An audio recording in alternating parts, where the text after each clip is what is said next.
Yes, good evening all. So let's start with today's session.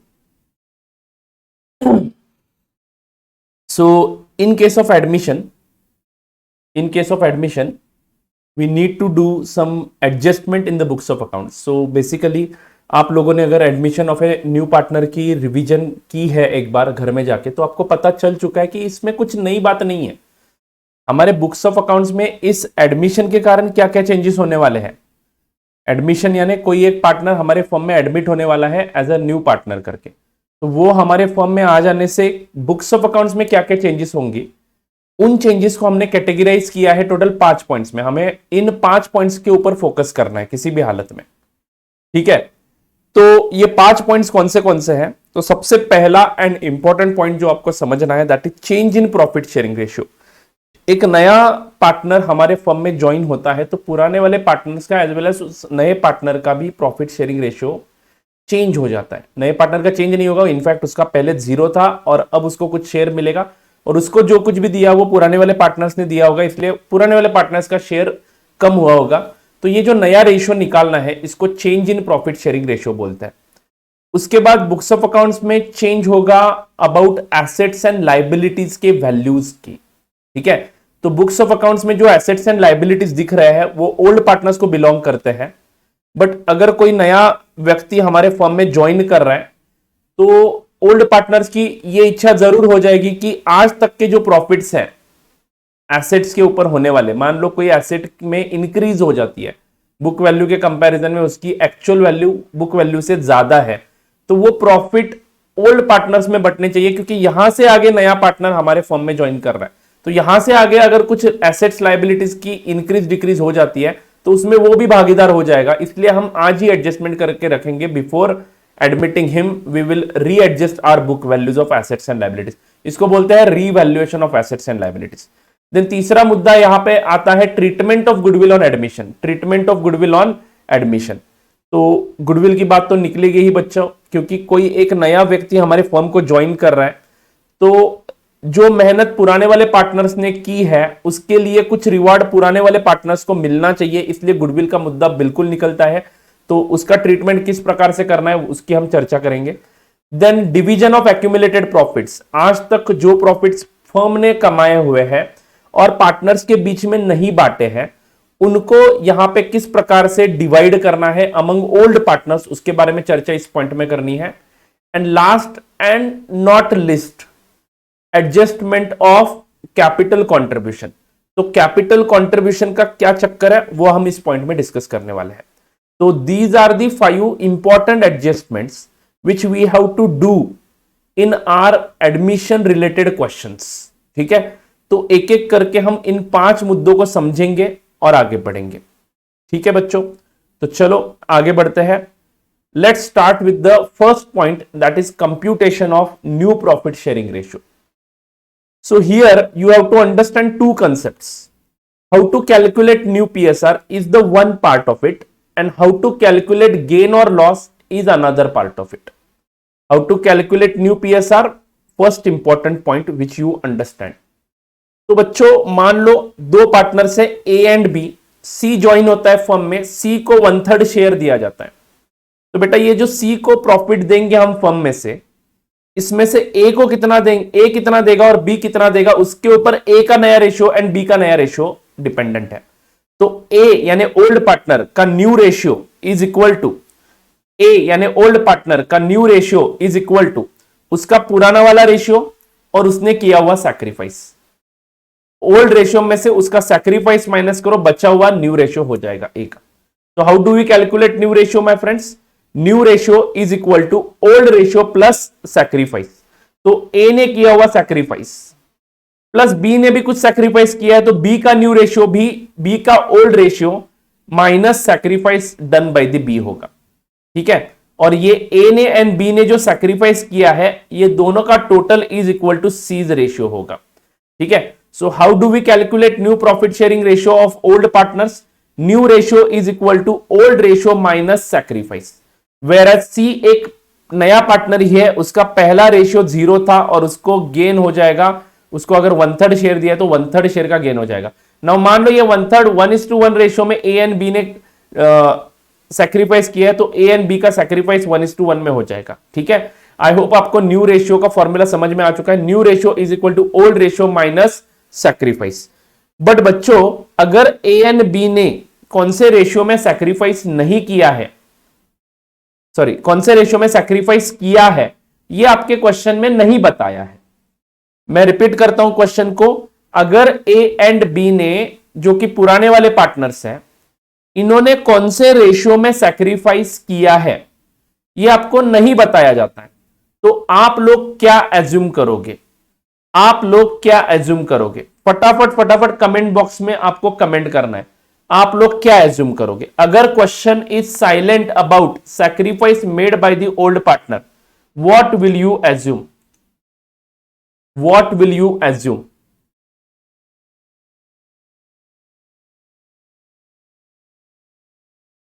अगर question silent है इस चीज के ऊपर, तो आपको एजम्पशन करनी है कि A and B has sacrificed for C in their old profit sharing ratio, in their old profit sharing ratio. मान लो ए एंड बी का प्रॉफिट शेयरिंग रेशियो 1:1 है, एंड सी को अगर 1/3, मतलब पहले ये 1/2 प्रॉफिट शेयर करते थे, पहले ये 1/2 प्रॉफिट शेयर करते थे, अब सी को इन्होंने 1/3 शेयर दे दिया है। तो ये 1/3 सी को आइदर ए ने दिया है या बी ने दिया है, ये आपके क्वेश्चन में बताया नहीं है। तो सबसे इंपॉर्टेंट एजम्पशन आपको एग्जाम में ये करना है कि A and B has sacrificed in their old profit sharing ratio, यानी 1:1 में। तो ए ने हाफ सैक्रिफाइस किया है 1/3 का, एंड बी ने हाफ सैक्रिफाइस किया है 1/3 का। Very good my friends. चलो नाउ और एक क्वेश्चन पूछना चाहता हूं मैं। मान लो A and B has sacrificed in their old profit sharing ratio, then what will be the new ratio between A and B? Old partners के बीच में नया रेशियो कौन सा रहेगा? वही उनका पुराना वाला रेशियो नया रेशियो बन जाएगा। So when a new partner is admitted and there is no agreement to the contrary, it is supposed that old partners will continue to share the profits in their old profit sharing ratio, means sacrifice is also done in their old profit sharing ratio. Is this point clear to you, my friends? Now what do you understand by sacrifice? What do you understand by sacrifice? Sacrificing partners are those partners who have sacrificed their share for the new partner. The partners whose share have decreased as a result of change is known as sacrificing partner. And who are the gaining partners? The partners whose share have increased as a result of change is known as a gaining partner. Gaining और sacrificing ratio हमें बहुत सारे calculation में लगता है। Ratio of old partners, it is basically in case of admission, it is basically a ratio between the old partners of their sacrifice. यानी A and B ने अगर इक्वली सेक्रीफाइस किया है तो 1:1 will be the sacrificing ratio. Gaining ratio कहां पे आएगा बच्चों? रिटायरमेंट एंड डेथ में आएगा, क्योंकि रिटायरमेंट एंड डेथ में एक से ज्यादा पार्टनर, जो आउटगोइंग पार्टनर है उसका शेयर गेन करते हैं, टेक ओवर करते हैं। वेयर एज सैक्रिफाइसिंग कब होता है? एडमिशन के केस में एक नया पार्टनर गेन कर रहा है एंड पुराने वाले पार्टनर्स उसको शेयर दे रहे हैं, तो सैक्रिफाइसिंग पार्टनर के बीच में जो रेशियो है उसको सैक्रिफाइसिंग रेशियो बोला जाता है, एंड गेनिंग पार्टनर्स के बीच में जो रेशियो है उसको गेनिंग रेशियो बोला जाता है। गेनिंग रेशियो हमेशा, हम सैक्रिफाइसिंग रेशियो के लिए हमेशा क्या फॉर्मूला यूज करेंगे? गेनिंग लूजिंग रेशियो के लिए हम हमेशा फॉर्मूला क्या यूज करेंगे? New ratio minus old ratio. बच्चों आपके मॉड्यूल्स में देखोगे तो ओल्ड माइनस न्यू किया है एडमिशन के केस में, रिटायरमेंट के केस में न्यू माइनस ओल्ड किया है, लेकिन हमें उस चक्कर में नहीं पड़ना है, हम हमेशा न्यू माइनस ओल्ड करेंगे। न्यू माइनस ओल्ड करने के बाद माइनस साइन आया तो समझ लो कि सैक्रिफाइस हुआ है, एंड प्लस साइन आया तो गेन हुआ है। I repeat, new minus old ही करना है। माइनस साइन आया तो वो पार्टनर सैक्रिफाइस कर रहा है, एंड प्लस साइन आया तो वो पार्टनर गेन कर रहा है। चलो आगे बढ़ते हैं, आगे बढ़ते हैं। पहला पॉइंट खत्म। इसके ऊपर कुछ एग्जांपल्स हमारे मॉड्यूल में है, आपने आई थिंक वो सारे क्वेश्चंस खत्म किए होंगे। आई डोंट थिंक सो कि आपको चेंज इन पीएसआर में कोई प्रॉब्लम है। Is there any problem to anyone about change in profit sharing ratio? अगर नहीं है तो नो बोल सकते हो, मैं आगे बढ़ सकता हूं। चलो फटाफट आपको बताना है कि is there any problem to anyone in change in profit sharing ratio. Please फटाफट फटाफट कमेंट बॉक्स में कमेंट करो, हमारे पास ज्यादा समय नहीं है बच्चों, आपको पढ़ाई करनी है। ठीक है, चलो आगे बढ़ते हैं। When a new partner is admitted into the partnership, assets are revalued and liabilities are reassessed. Why do we do this? मैंने आपको बताया बच्चों, A and B जो है वो पुराने वाले पार्टनर्स है, C एक नया पार्टनर है। अब C आने से पहले अगर कुछ रीवैल्यूएशन पे प्रॉफिट्स वगैरह है तो वो A एंड B को खुद में शेयर करने, क्योंकि बाद में C का भी शेयर आने वाला है उसमें, तो वो आने से पहले वो जो कुछ भी प्रॉफिट हमें बिलोंग करता है वो हमारे कैपिटल अकाउंट को ट्रांसफर करेंगे। एंड अगर सी के एंगल से देखते हो तो रीवैल्यूएशन पे लॉस होने वाला है, तो उस केस में वो लॉस भी इन दोनों को ही बियर करना है, ए एंड बी को। तो सी के लिए भी अच्छा है अगर लॉस है तो, बट अगर प्रॉफिट है तो ए एंड बी के लिए अच्छा है कि हाँ अपना अपना प्रॉफिट ये निकाल लेंगे यहां से। ठीक है, तो how do we do the accounting of revaluation? Methods of accounting in case of revaluation, there are two methods which are there in your admission related questions. Case 1 is when revised values are recognized in the books. What is the meaning of recognized? Recorded in the books. तो revised values यानी मान लो आपके balance sheet में asset दिख रहा है 100 रुपए पे और उसकी आज की मार्केट वैल्यू है 120 एंड आपको ये 20 रुपए का इंक्रीज दिखाना है, और आप ये नई एसेट ये जो पुरानी वाली एसेट है जो 20 रुपए से बढ़ाने वाले हो, ये 20 रुपए आप बुक्स ऑफ अकाउंट्स में रिफ्लेक्ट करना चाहते हो, रिकॉर्ड करना चाहते हो, यानी आप एसेट नए वैल्यू पे दिखाना चाहते हो, तो केस 1 में जाएगा आपका। एंड अगर आप एसेट पुराने वैल्यू पे ही दिखाना चाहते हो बट रिवैल्यूएशन का इफेक्ट भी देना चाहते हो, what is the net effect of revaluation? हमारे ए एंड बी का कैपिटल अकाउंट बढ़ने वाला है, क्योंकि रिवैल्यूएशन का अगर फायदा होता है तो हम पुराने वाले पार्टनर्स के कैपिटल अकाउंट को ट्रांसफर करते हैं। बराबर बोल रहा हूं बच्चों? तो ये रिवैल्यूएशन का इफेक्ट देना भी है और assets and liabilities book value पे ही दिखाने हैं, तो केस 2 कैटेगरी में आप लोग चले जाओगे। पहले बात करते हैं केस 1 की। ठीक है, case 1 when revised values are to be recognised in the books. Case 1 में हम लोगों को पहले रिवैल्यूएशन अकाउंट बनाना है, प्रिपेयर रिवैल्यूएशन अकाउंट। ठीक है, this account is debited with the reduction in asset. Asset कम हुआ मतलब बेटा लॉस होगा, एसेट कम हुआ मतलब asset account will be credited. Debit कौन सा करोगे? रिवैल्यूएशन। एसेट बढ़ गया बच्चों तो asset account should be debited, credit कौन सा करोगे? रिवैल्यूएशन। दिमाग में पक्का हो गया, एसेट कम हुआ तो रिवैल्यूएशन डेबिट होगा, एसेट बढ़ गया तो रिवैल्यूएशन क्रेडिट होगा। एसेट कम हुआ तो एसेट अकाउंट क्रेडिट करना पड़ेगा, ऑफ कोर्स डेबिट कौन सा करोगे? रिवैल्यूएशन।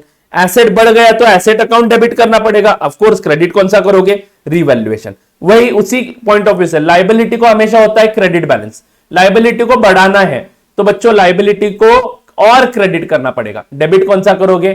रिवैल्यूएशन। तो लायबिलिटीज इंक्रीज होती है तो डेबिट होगा रिवैल्यूएशन अकाउंट। तो मैंने यहां पे लिख के दिया, this account is debited with the reduction in asset. Asset घटता है तो रिवैल्यूएशन डेबिट होगा, लायबिलिटीज बढ़ती है तो रिवैल्यूएशन डेबिट होगा। एंड वही अगर एसेट इंक्रीज होता है तो बेटा रिवैल्यूएशन क्रेडिट होगा, एंड लायबिलिटीज डिक्रीज होती है तो रिवैल्यूएशन क्रेडिट होगा। रिवैल्यूएशन यानी एक नॉमिनल अकाउंट है बच्चों, वो प्रॉफिट के दौरान क्रेडिट होता है, लॉसेस के दौरान डेबिट होता है। ठीक है बच्चों, आगे बढ़ते हैं। तो यही एंट्रीज यहां पे लिख के दी है। अगर डिक्रीज इन एसेट है और इंक्रीज इन लायबिलिटी है तो बच्चों डिक्रीज इन एसेट मतलब एसेट को क्रेडिट करो, लायबिलिटी में इंक्रीज है यानी लायबिलिटी को क्रेडिट करो, डेबिट कौन सा होगा? रिवैल्यूएशन। तो बच्चों जिस अमाउंट से कम हुआ है एसेट या फिर लायबिलिटी बढ़ी है वो अमाउंट यहां पे लिखने हैं एंड रिवैल्यूएशन अकाउंट को डेबिट करना है। वैसे ही अगर एसेट बढ़ती है तो एसेट को डेबिट करना पड़ेगा, लायबिलिटी कम करते हो तो लायबिलिटी को डेबिट करना पड़ेगा, क्योंकि लायबिलिटी को क्रेडिट बैलेंस होता है उसको कम करना है मतलब लायबिलिटी अकाउंट को डेबिट करना पड़ेगा। एंड सेकेंड इफेक्ट आप रिवैल्यूएशन अकाउंट में दे दोगे। ठीक है, अगर बच्चों आपको ये रिवैल्यूएशन डेबिट क्रेडिट करके, मान लो रिवैल्यूएशन डेबिट हुआ 100 रुपए से एंड क्रेडिट हुआ 120 रुपए से, तो रिवैल्यूएशन में क्रेडिट ज्यादा आया है, इसका मतलब प्रॉफिट ऑन रिवैल्यूएशन है। तो प्रॉफिट जो कुछ भी होता है रिवैल्यूएशन पे वो ओल्ड पार्टनर्स में बांटना है in old profit sharing ratio. तो एंट्री होगी revaluation account debit to old partners capital account A B C. ठीक है, वही मान लो एसेट की टोटल रिवैल्यूएशन के बाद डेबिट साइड की रिवैल्यूएशन की टोटल 100 रुपए आई है एंड क्रेडिट साइड की टोटल 80 रुपए आई है, तो इस बार डेबिट ज्यादा हुआ है रिवैल्यूएशन अकाउंट, यानी नुकसान हुआ है बच्चों आपको 20 रुपए का, तो इस केस में ये जो नुकसान है ये भी शेयर कौन करेगा? Partners, old partners in their old profit sharing ratio, in their old profit sharing ratio. तो एंट्री होगी partners capital account debit to revaluation account. But बच्चों इस मेथड में हमेशा हमें ये चीज ध्यान रखनी है, as a result of above entries the capital account balance of old partners will change. Profit हुआ तो कैपिटल अकाउंट्स बढ़ेंगे, लॉस हुआ तो कैपिटल अकाउंट्स घटेंगे, ठीक है। बट एसेट्स एंड लायबिलिटीज की भी नई बुक वैल्यूज हमें दिखानी पड़ेगी बैलेंस शीट में। Assets and liabilities will now appear in the balance sheet at revised values. तो बच्चों रिवाइज्ड वैल्यूज पे एसेट्स एंड लायबिलिटीज दिखेंगे, ठीक है। तो केस 1 डन विथ।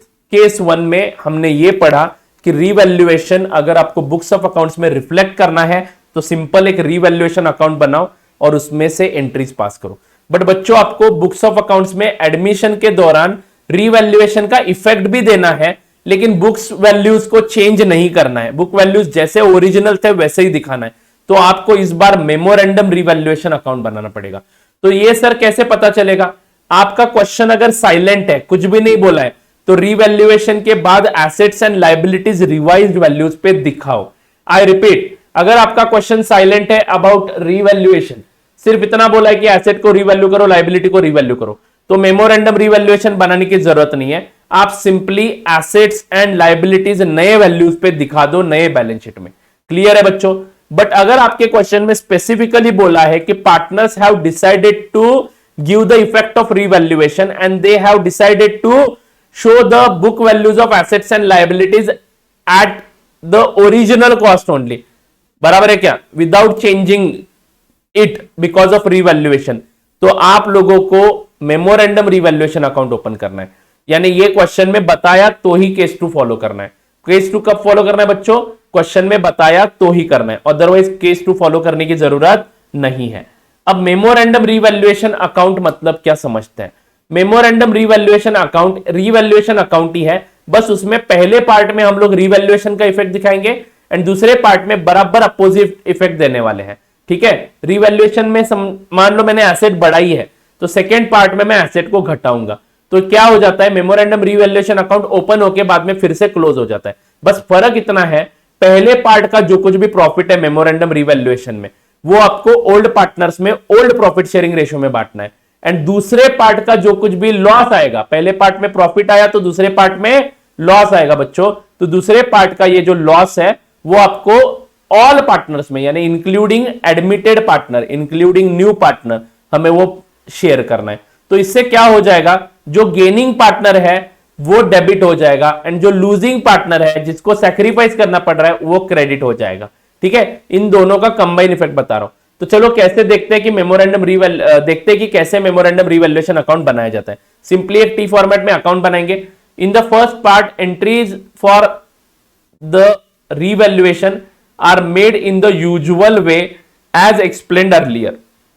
जैसे ऊपर बोला, एसेट बढ़ा, एसेट अकाउंट डेबिट करो, रिवैल्यूएशन अकाउंट क्रेडिट करो, लायबिलिटीज बढ़ा तो लायबिलिटी क्रेडिट करो, रिवैल्यूएशन डेबिट करो। उसी प्रकार से एंट्रीज करनी है। No effect for the revaluation of asset and liabilities is given in the respective ledger account। यानी हमें एसेट का बैलेंस चेंज नहीं करना है ना, सिंपली रिवैल्यूएशन अकाउंट में इफेक्ट दिखा दो। Asset and liabilities original amount पे ही दिखाना है, बाद में उसको हम कम भी करेंगे। यानी इंडिविजुअल एसेट को जाके बढ़ाने की जरूरत नहीं है, एसेट के लेजर में कोई इफेक्ट नहीं होगा, बस मेमोरेंडम रिवैल्यूएशन के डेबिट क्रेडिट में इफेक्ट होगा, ठीक है बच्चों। इन ऑर्डर टू कम और उसके बाद क्या होगा?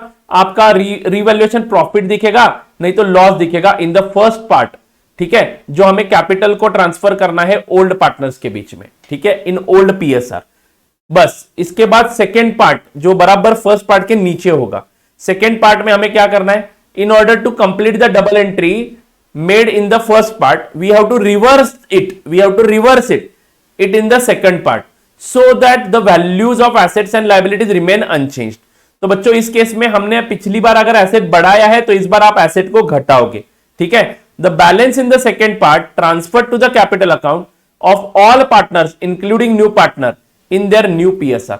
तो बच्चों इस बारी में यहां पे हम ओल्ड पार्टनर्स में बांट रहे थे प्रॉफिट, अब ये प्रॉफिट लॉस में कन्वर्ट हो जाएगा, क्योंकि पिछली बार हमने प्रॉफिट दिखाया है तो उसका उल्टा इफेक्ट देंगे तो लॉस दिखना शुरू हो जाएगा। तो ये लॉस जो है वो हमें न्यू पीएसआर में सभी पार्टनर्स में बांटना है। I repeat, new partners in their new PSR. I repeat once again, new partner in new PSR. Can you remember this my friends? Yes, यह चीज आपको ध्यान में रखनी पड़ेगी। पार्ट ए में पहली बार रिवैल्यूएशन कर रहे हो तो जो कुछ भी प्रॉफिट होगा वो ओल्ड पार्टनर्स में बांट दो। पार्ट बी में सेकेंड टाइम रिवैल्यूएशन का अपोजिट रिवर्सल इफेक्ट दे रहे हो तो ये जो कुछ भी लॉस होगा वो आप लोग ऑल पार्टनर्स में in their new profit sharing ratio बांटोगे। Is this clear to you? Yes. If there is profit in the first part there will be loss of the same amount in the second part. अगर ये मिलजुल नहीं रहा है तो आपने कुछ गलत किया समझ लेना, क्योंकि जो आपने रिवैल्यूएशन पहले पार्ट में किया बराबर उसके अपोजिट एंट्रीज देने हैं। ठीक है, तो उस केस में एसेट पहले बढ़ेगा और बाद में घटेगा, इसका मतलब एसेट के वैल्यू में कोई चेंज नहीं होगा। लायबिलिटी बढ़ेगी और बाद में घटेगी, इसका मतलब लायबिलिटी के वैल्यू में भी कोई चेंज नहीं होगा। चलो आगे बढ़ता हूं मैं। The only point to be remembered is that the result of first part of memorandum revaluation account is shared by old partners in their old PSR, while the result of second part is shared by all partners including the new one. ठीक है, this thing I have discussed already. Entries कैसे pass करने हैं? Memorandum revaluation to asset to liabilities, अगर decrease in asset है और increase in liability है तो, अगर इंक्रीज इन एसेट है और डिक्रीज इन लायबिलिटी है तो asset account debit, liability account debit to memorandum revaluation. मान लो मेमोरेंडम रिवैल्यूएशन डेबिट हुआ है 100 से एंड मेमोरेंडम रिवैल्यूएशन क्रेडिट हुआ है 120 से, तो यहाँ पे 20 का फायदा दिखेगा पहले पार्ट में जो हमें ओल्ड पार्टनर्स में कैपिटल अकाउंट को भेजना है। ठीक है, और मान लो अगर उल्टा हुआ, मेमोरेंडम रिवैल्यूएशन डेबिट हुआ है 100 से एंड क्रेडिट हुआ है 80 से, तो यहाँ पे 20 का लॉस ये ओल्ड पार्टनर्स में ही बांटना है। ये पार्ट 1 यहाँ पे क्लोज हो गया। उसके बाद जो पार्ट 1 में किया था बराबर उसके उल्टे इफेक्ट पार्ट बी में देंगे, और उस केस में जो कुछ भी प्रॉफिट था वो लॉस दिखेगा, जो कुछ भी लॉस था वो प्रॉफिट दिखेगा। लेकिन इस बार सेकेंड पार्ट में जो कुछ भी प्रॉफिट लॉस है that will be shared by all partners. ठीक है बच्चों, इन case of loss all partners capital account will be debited and memorandum revaluation account will be credited। ठीक है, तो बच्चों ये जो एंट्रीज हम पहले पार्ट के एंड में करते हैं, ओल्ड पार्टनर्स को लॉस भेजते हैं या प्रॉफिट भेजते हैं, एंड सेकेंड पार्ट में भी वही एंट्री रिवर्स हो जाती है, बट इस टाइम सारे पार्टनर्स यहां पे इन्वॉल्व कर लेते हैं हम लोग। इन दोनों एंट्रीज का अगर कंबाइन इफेक्ट दिखा जाए तो उसको हम बोलते हैं direct adjustment through capital account. मान लो 20 रुपए का प्रॉफिट है, मान लो 30 रुपए का प्रॉफिट है, पहले ए एंड बी पार्टनर थे इक्वल रेशियो में। ठीक है, तो यहां पे एंट्री होगी memorandum revaluation account debit to A B. A credit होगा 15 से और बी क्रेडिट होगा 15 से, और बाद में ये 30 रुपए का प्रॉफिट जो है वो लॉस में तब्दील हो जाएगा। और मान लो ए बी सी के बीच में भी इक्वल रेशियो है 1:1:1, तो ये जो लॉस 30 रुपए का है ये इस बार ए बी सी बियर करेंगे। तो एज कैपिटल अकाउंट डेबिट हो जाएगा 10 से, बीज कैपिटल अकाउंट डेबिट हो जाएगा 10 से, सीज कैपिटल अकाउंट डेबिट हो जाएगा 10 से टू मेमोरेंडम रिवैल्यूएशन, क्योंकि इस बार लॉस है ना, इस बार लॉस है तो मेमोरेंडम रिवैल्यूएशन क्रेडिट हो जाएगा, उसमें डेबिट बैलेंस था वो क्रेडिट हो जाएगा, यहाँ पे आ गया 30। ठीक है, तो बच्चों इन शॉर्ट क्या है, ए क्रेडिट हुआ 15 से और ए डेबिट हुआ 10 से, यानी ए नेट क्रेडिट हुआ 5 से, तो ए को क्रेडिट करना है 5 से। देन बी डेबिट हुआ 15 से, बी क्रेडिट हुआ 10 से, यानी बी को भी क्रेडिट करना है 15 से। बराबर बोल रहा हूं मैं, ए क्रेडिट हुआ 15 से और बी क्रेडिट हुआ 15 से और बी डेबिट हुआ 10 से, तो बी को क्रेडिट करना है 5 से, एंड सी यहां पे 10 से डेबिट होगा, तो सी को 10 रुपए का डेबिट करना है, सी के खाते में से 10 रुपए लाने हैं एंड ए एंड बी को देने हैं, because C is a gaining partner and A and B are losing partners. ठीक है बच्चों, तो ये इस प्रकार से हमें मेमोरेंडम रिवैल्यूएशन अकाउंट बना के इफेक्ट देने हैं। अगर आप मेमोरेंडम रिवैल्यूएशन अकाउंट नहीं बनाते हो और अगर आप डायरेक्टली कैपिटल के थ्रू एडजस्टमेंट करना चाहते हो तो ये भी मुमकिन है बच्चों। उसमें स्टेप नंबर 1 हमें क्या करना है, एक वर्किंग नोट बनाना है जिसमें हमें रिवैल्यूएशन पे प्रॉफिट हो रहा है या लॉस हो रहा है वो अमाउंट निकालना है। वो अमाउंट निकालने के बाद एडजस्ट द अबव प्रॉफिट और लॉस इन गेनिंग और लूजिंग रेशियो। तो बच्चों आई होप आपको याद होगा, ए बी सी का एक वर्किंग नोट बनाएंगे, new ratio minus old ratio करेंगे और यहां पे हमें मिल जाएगा gain positive figure, loss negative figure. ये जो कुछ भी ए एंड बी के बीच में सैक्रिफाइस रेशियो आएगा, गेनिंग रेशियो आएगा या फिर लूजिंग रेशियो आएगा, ठीक है, सी को गेन होगा and A and B sacrifice कर रहे तो इनको लॉस होगा। तो बच्चों गेनिंग लूजिंग रेशियो में ये लॉस और प्रॉफिट ऑन रिवैल्यूएशन हमें डिस्ट्रीब्यूट करना है। ठीक है, तो ये हुआ शॉर्टकट तरीका of memorandum. Without preparing memorandum revaluation account you can adjust the profit on revaluation through capital accounts of the partner. But in this case, you have to understand that when you do this, when you adjust the revaluation profit through capital account, you have to understand कि there will not be any change in the book values of assets and liabilities. तभी करना ही है. If there is no change required in the book values of assets and liabilities, then only you are going to follow this method. Mostly direct adjustment through capital करने के लिए नहीं बोला जाता है. अगर क्वेश्चन में मेमोरेंडम रिवैल्यूएशन अकाउंट बनाने के लिए बोला है तो वो प्रिपेयर करो. ठीक है, क्वेश्चन में ये नोट लिखा है कि partners have decided not to show the revalued figures in the balance sheet. तो बच्चों आप लोग मेमोरेंडम रिवैल्यूएशन अकाउंट बनाओ instead of this working note. ये लेकिन मान लो क्वेश्चन में बोला है कि रीवैल्यूएशन के इफेक्ट कैपिटल अकाउंट के थ्रू एडजस्ट करने हैं, तो don't prepare memorandum revaluation account. ये वर्किंग नोट बनाओ, प्रॉफिट निकालो, ये वर्किंग नोट बनाओ गेन लॉस की, और वो जो प्रॉफिट का फिगर है उस गेन लॉस के रेशियो से मल्टीप्लाई करके भी आपको एंट्री ऑटोमेटिक मिल सकती है. रूल क्या है? Gaining partners capital account debit होने चाहिए, losing partners capital account credit होने चाहिए, एंड एक कंप्लीट जर्नल एंट्री आपको मिल जाती है. ठीक है बच्चों, आगे बढ़ते हैं. Is there any doubt? Is there any doubt in revaluation of assets and liabilities in case of admission? Yes है तो yes बोलना है, डाउट पूछना है, नो है तो आगे बढ़ेंगे.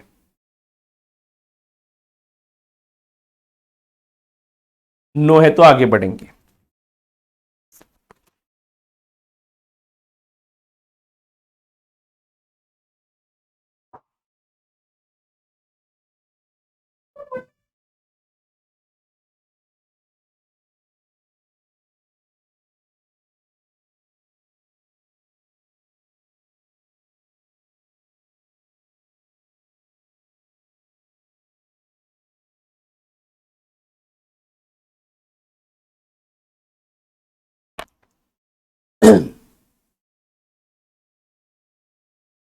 चलो आगे बढ़ते हैं,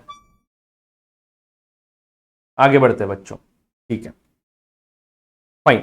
now let's understand the third point, accounting treatment of goodwill in case of admission of a new partner.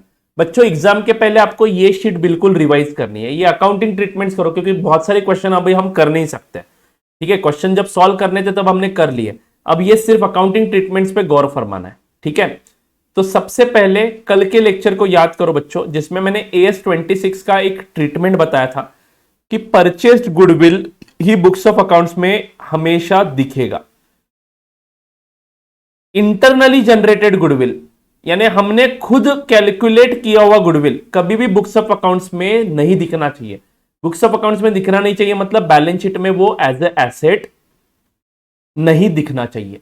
ठीक है, तो sir how we are going to adjust the goodwill amount if we are not showing it as a asset, then how we are going to adjust the goodwill amount?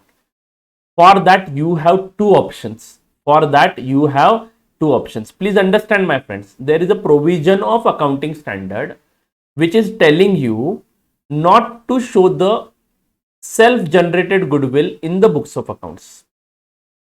So if accounting standard is telling that thing to me, then what can I do? I have to adjust the goodwill in the books of accounts, but I can't show it as an asset in my books. Then what I have to do? I have to raise the goodwill and then I have to write it off. I have to raise the goodwill and then I have to write it off. उसको raise करना पड़ेगा और right of करना पड़ेगा. तो आपको दो treatments, दो ऑप्शंस दिए हैं गुडविल का अकाउंटिंग करने के लिए. ठीक है, पहला ऑप्शन है कि आप गुडविल अकाउंट बुक्स में लाओ यानी रेज करो एंड उसके बाद उसको राइट ऑफ करो. ज्यादातर ये ऑप्शन हम यूज नहीं करते क्योंकि हमने एक भी क्वेश्चन आई थिंक ये ऑप्शन यूज करके सॉल्व नहीं किया, बट इस ऑप्शन को कंसेप्चुअली समझ सकते इसलिए पढ़ना पड़ेगा. ठीक है, तो raise the goodwill and then write it off मतलब क्या? गुडविल बुक्स में लाओ. गुडविल बुक्स में लाना है तो गुडविल एक एसेट है, उसको डेबिट करेंगे. एंड वो एसेट किसको बिलोंग करता है? ओल्ड पार्टनर्स को. इसलिए ओल्ड पार्टनर्स के बीच में हम लोग ये बांटेंगे. यहां पे हमें total goodwill of the firm लेना है. प्लीज अंडरस्टैंड माय फ्रेंड्स, आप गुडविल वैल्यूएशन सीख चुके हो तो पूरे फर्म का जो गुडविल है वो यहां पे लेना है और वो ओल्ड पार्टनर्स में बांट देना है ओल्ड प्रॉफिट शेयरिंग रेशियो में. ठीक है, बट AS 26 के कारण हम ये गुडविल अकाउंट एसेट में नहीं दिखा सकते हैं. तो अब ए को एडमिट सी को एडमिट करवाएंगे एंड उसके बाद ये गुडविल नाम की एसेट हम बुक्स ऑफ अकाउंट से निकाल देंगे। तो बेटा एंट्री क्या होगी, all partners capital account debit to goodwill account. तो बच्चों मान लो गुडविल पूरे फर्म का 30,000 रुपए का है, पूरे फर्म का गुडविल 30,000 रुपए का है। तो पहली एंट्री होगी goodwill account debit 30 to A 15 B 15। I hope this is clear. A 15 credit होगा, बी 15 का क्रेडिट होगा। तो बच्चों यहां पे मैं क्या करता हूं, यहां पे A and B and C, A credit हुआ बेटा 15 से, बी क्रेडिट हुआ 15 से। अब जब हम राइट ऑफ करेंगे गुडविल तो यही 30 रुपए हमें अब क्रेडिट करने पड़ेंगे। डेबिट कौन से अकाउंट्स होंगे, सारे पार्टनर्स के। तो राइट ऑफ करते समय you have to make sure all partners capital account should be debited. यानी इस बारी एज कैपिटल डेबिट होगा 10 से, बीज कैपिटल डेबिट होगा 10 से एंड सीज कैपिटल डेबिट होगा 10 से। मैं मान रहा हूं कि सी 1/3 शेयर के लिए ज्वाइन हुआ है एंड ए एंड बी का शेयर भी 1:1:1 है। तो न्यू रेशियो इज 1:1:1। तो उस केस में 30 रुपए इस प्रकार से क्रेडिट हो जाएंगे, गुडविल अकाउंट 0 हो जाएगा। आपका पर्पस सर्व हो गया, you have followed accounting standard also. And A B C debit हो गया। तो बच्चों ए डेबिट होगा 10 से, बी डेबिट होगा 10 से, सी डेबिट होगा 10 से। तो बच्चों what is the net effect of this, तो नेट इफेक्ट अगर मैं यहां पे लिखूं तो ए क्रेडिट हुआ 5 से, बी क्रेडिट हुआ 5 से एंड सी डेबिट हुआ 10 से। तो बच्चों एंट्री यहां पे बनेगी C debit to A to B 5-5। यही बोलते हैं डायरेक्ट एडजस्टमेंट थ्रू कैपिटल, इसी को बोलते हैं direct adjustment through capital, direct adjustment through capital.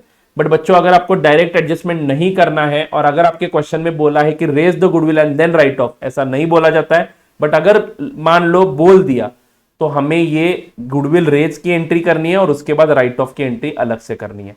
मैंने आगे नोट लिखा है, राइट ऑफ करते समय make sure total goodwill of the firm divided in new PSR.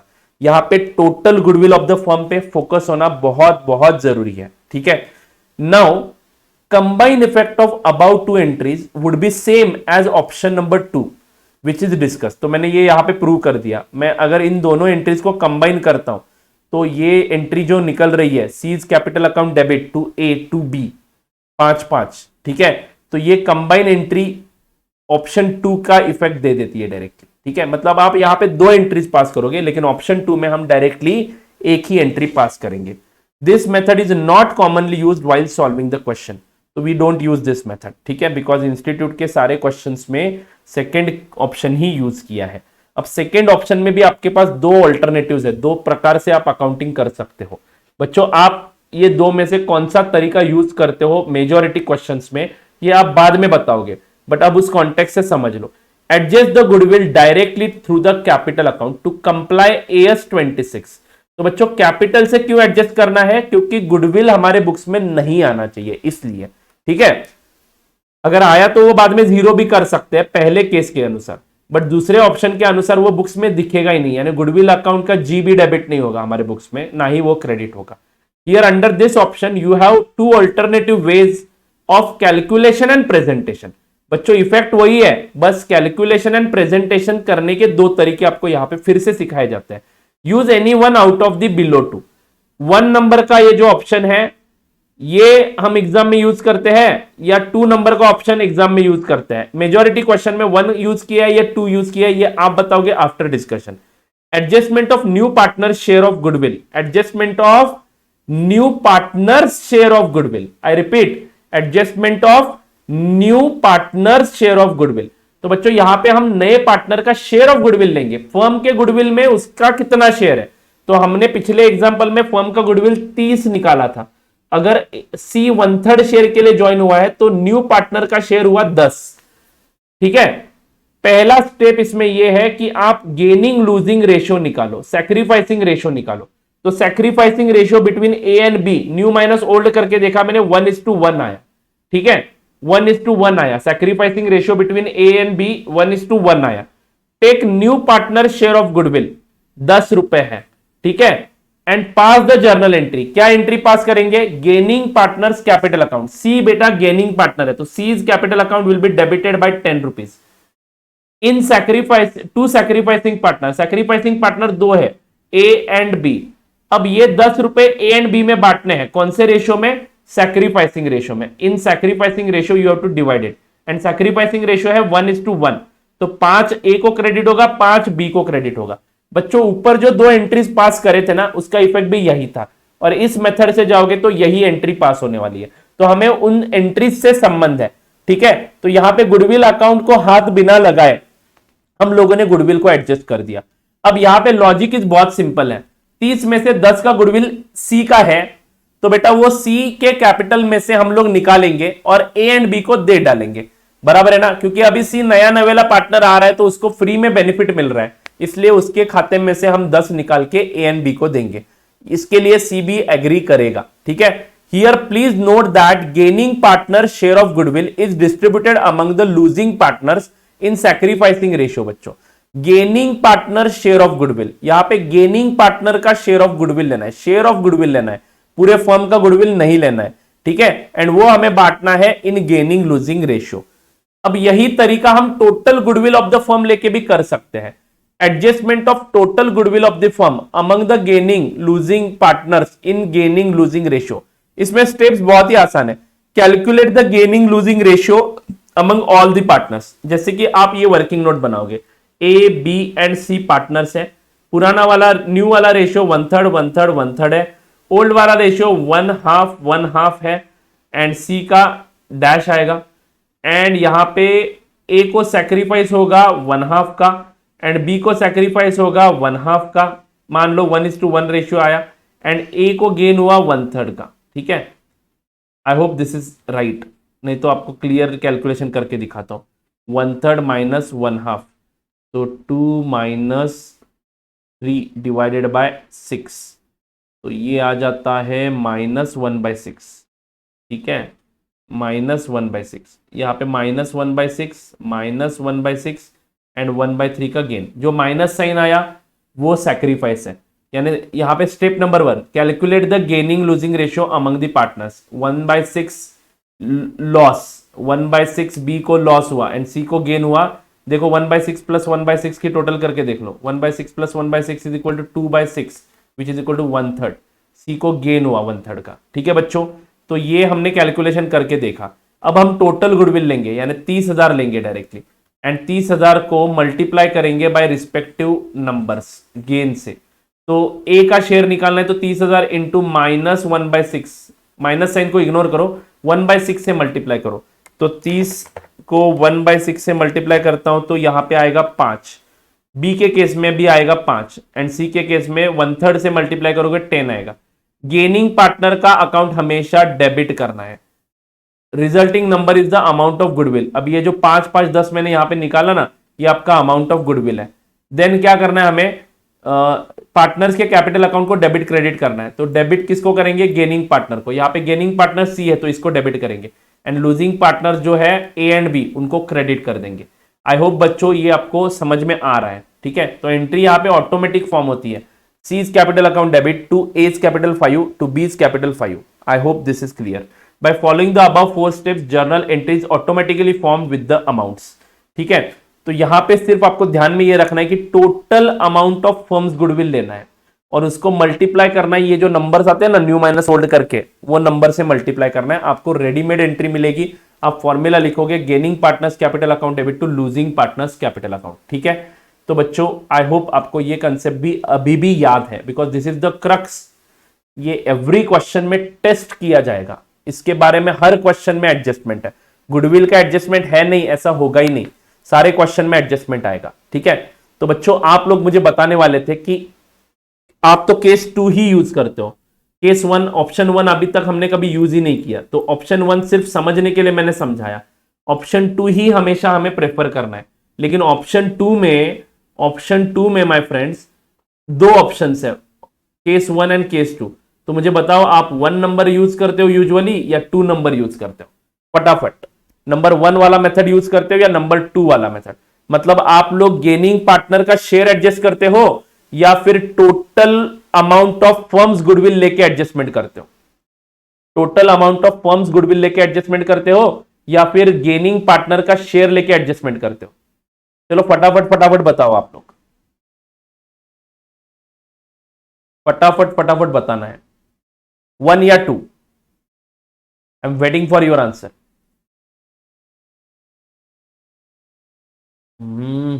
चलो फटाफट, I am waiting for your answer. जितने भी स्टूडेंट्स हैं वो सब आंसर करेंगे। Yes, very good.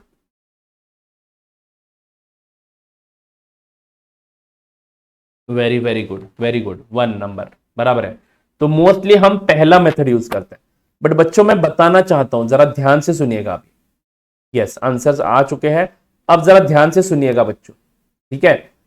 मैं आपको रिकमेंड करता हूं, कुछ कुछ क्वेश्चंस आपने एडमिशन ऑफ ए पार्टनरशिप में देखे हैं, सॉरी रिटायरमेंट के टॉपिक में देखे होंगे।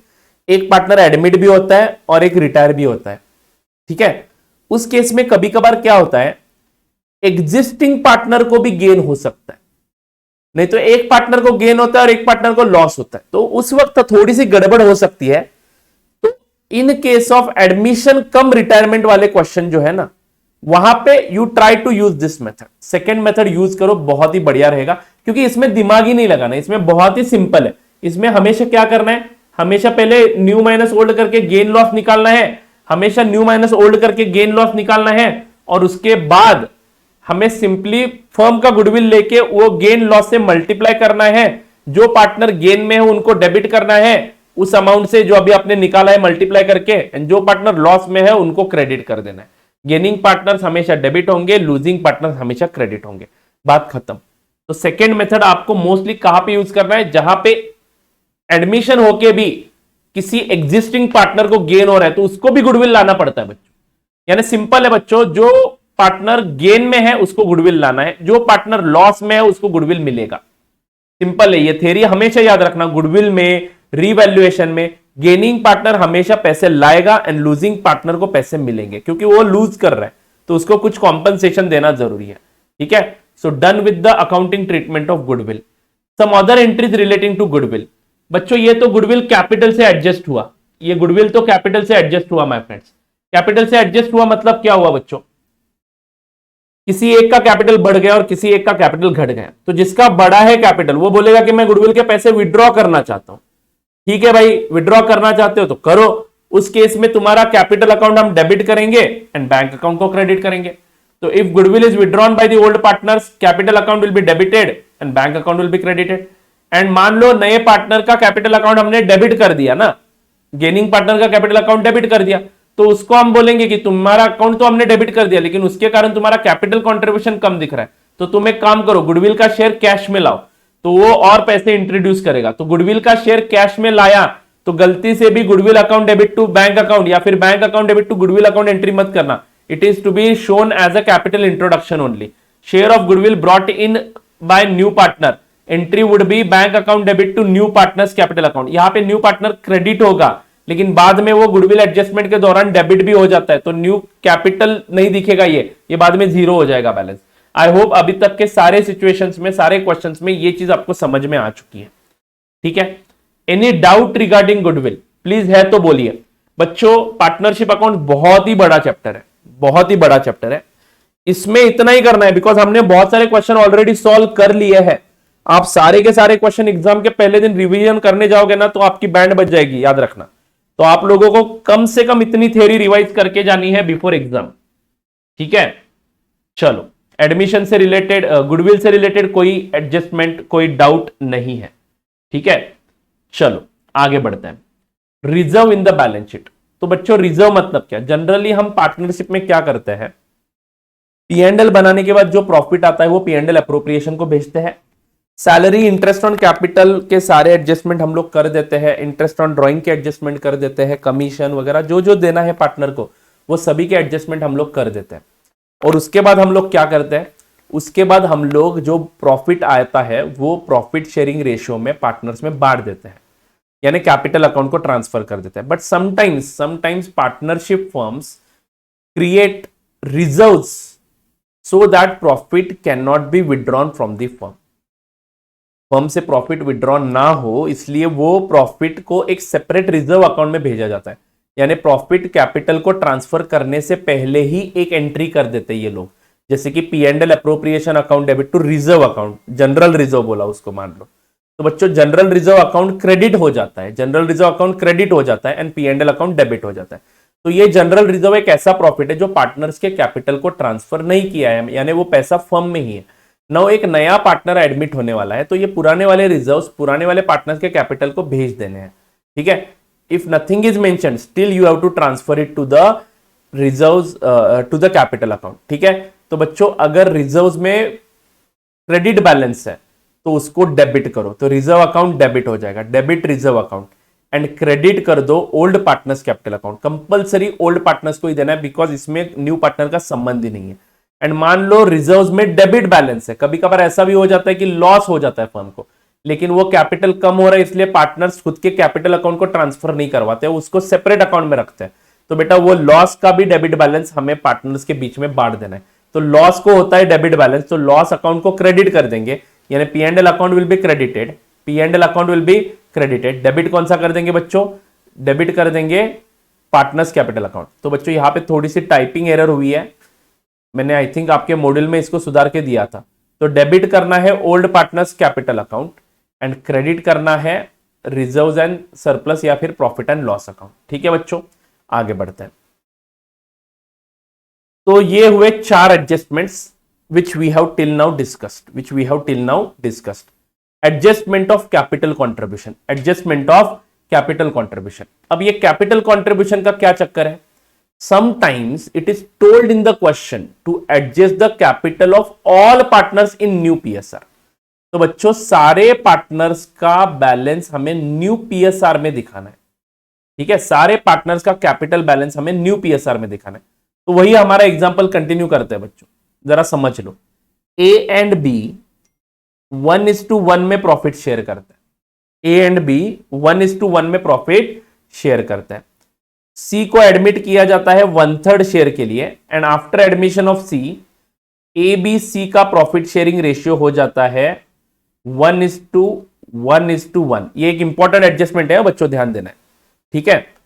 मान लो ए का capital after doing all the adjustments regarding admission 90,000 है, बी का कैपिटल मान लो 1,20,000 है एंड सी ने मान लो लाया 1.5 लाख रुपए, सी ने मान लो 1.5 लाख रुपए लाया 1/3 शेयर के लिए, ठीक है, 1/3 शेयर के लिए 1.5 लाख, नहीं तो मान लो सी ने लाया 50,000 1/3 शेयर के लिए, ठीक है, नहीं तो मान लो कितना ले लूं मैं, चलो 50,000 ही ले लेता हूं। सी ने 1/3 शेयर के लिए 50,000 लाया, तो अब ए एंड बी के पेट में दुखता है, राइट। ये ए एंड बी क्या बोलता है, सी 1/3 शेयर के लिए 50,000 का ही कैपिटल ला रहा है, तो हम इतना ज्यादा कैपिटल हमारे फर्म में क्यों रख रहे हैं, बराबर है कि नहीं।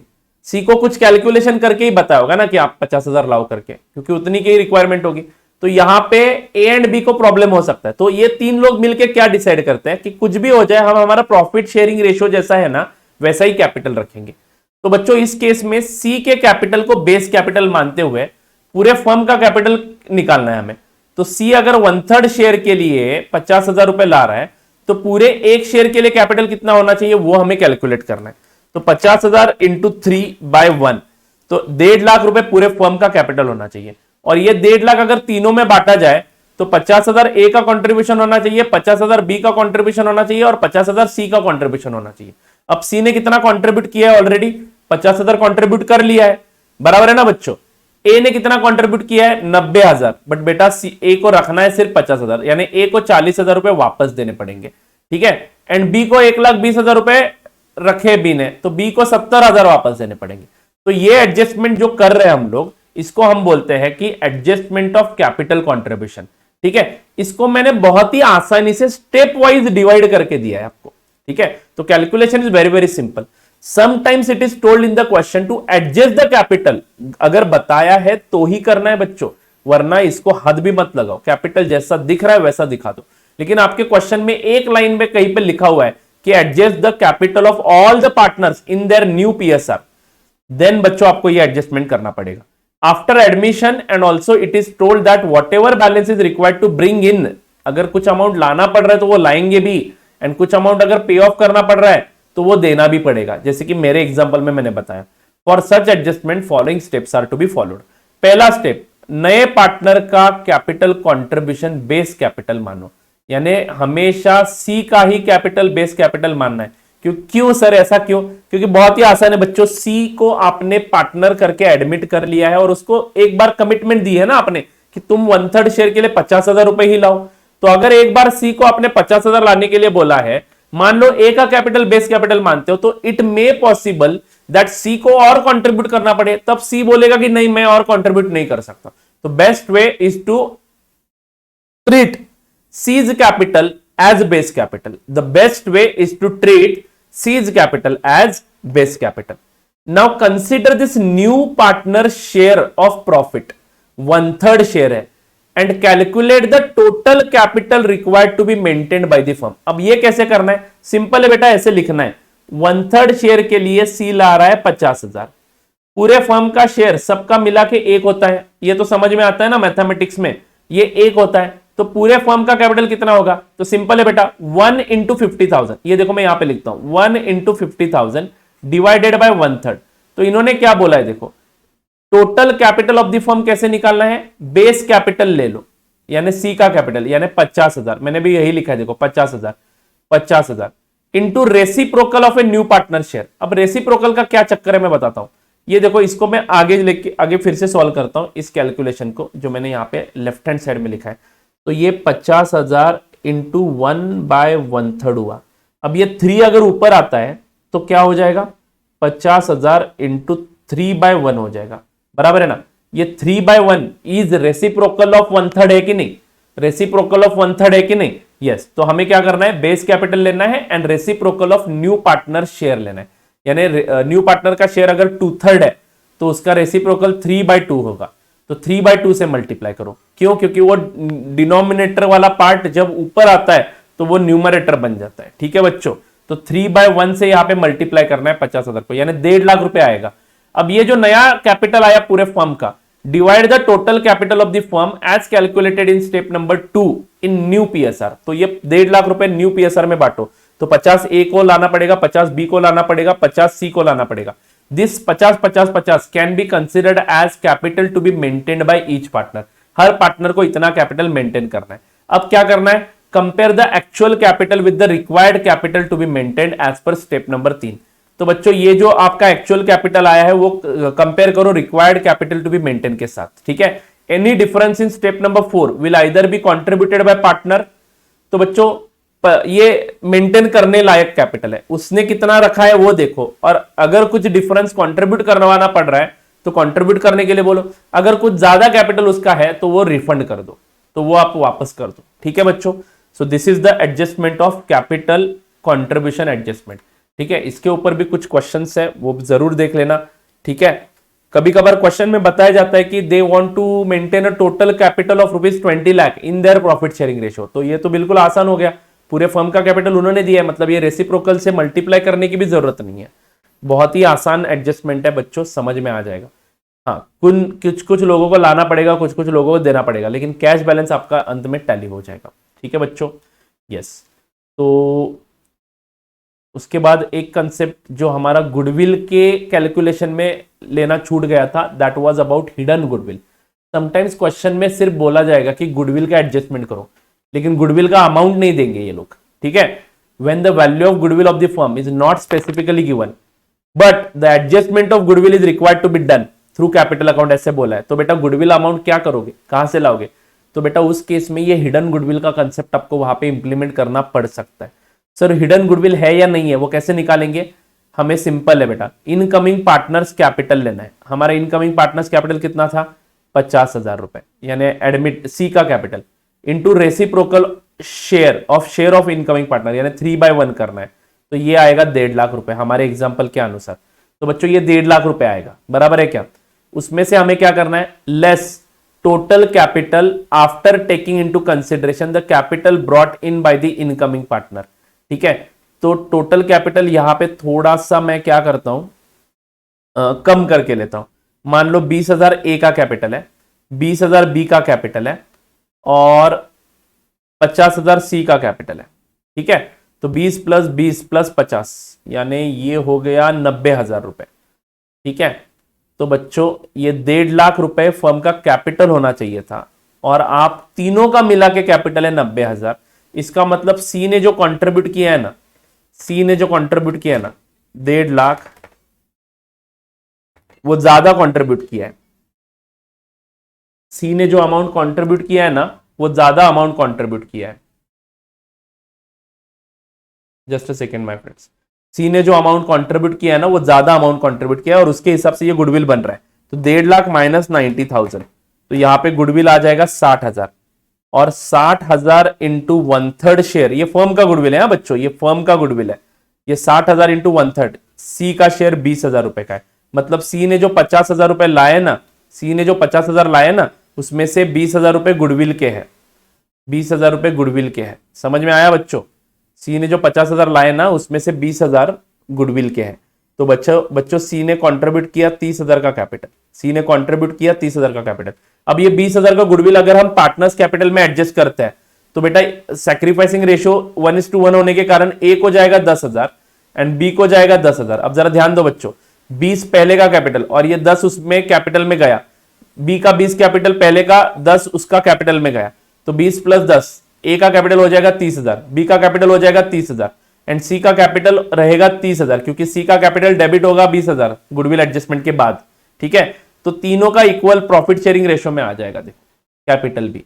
ठीक है, तो इनडायरेक्टली ये कैपिटल एडजस्टमेंट ही है, बट इसको हम हिडन गुडविल बोल के एडजस्ट कर सकते हैं।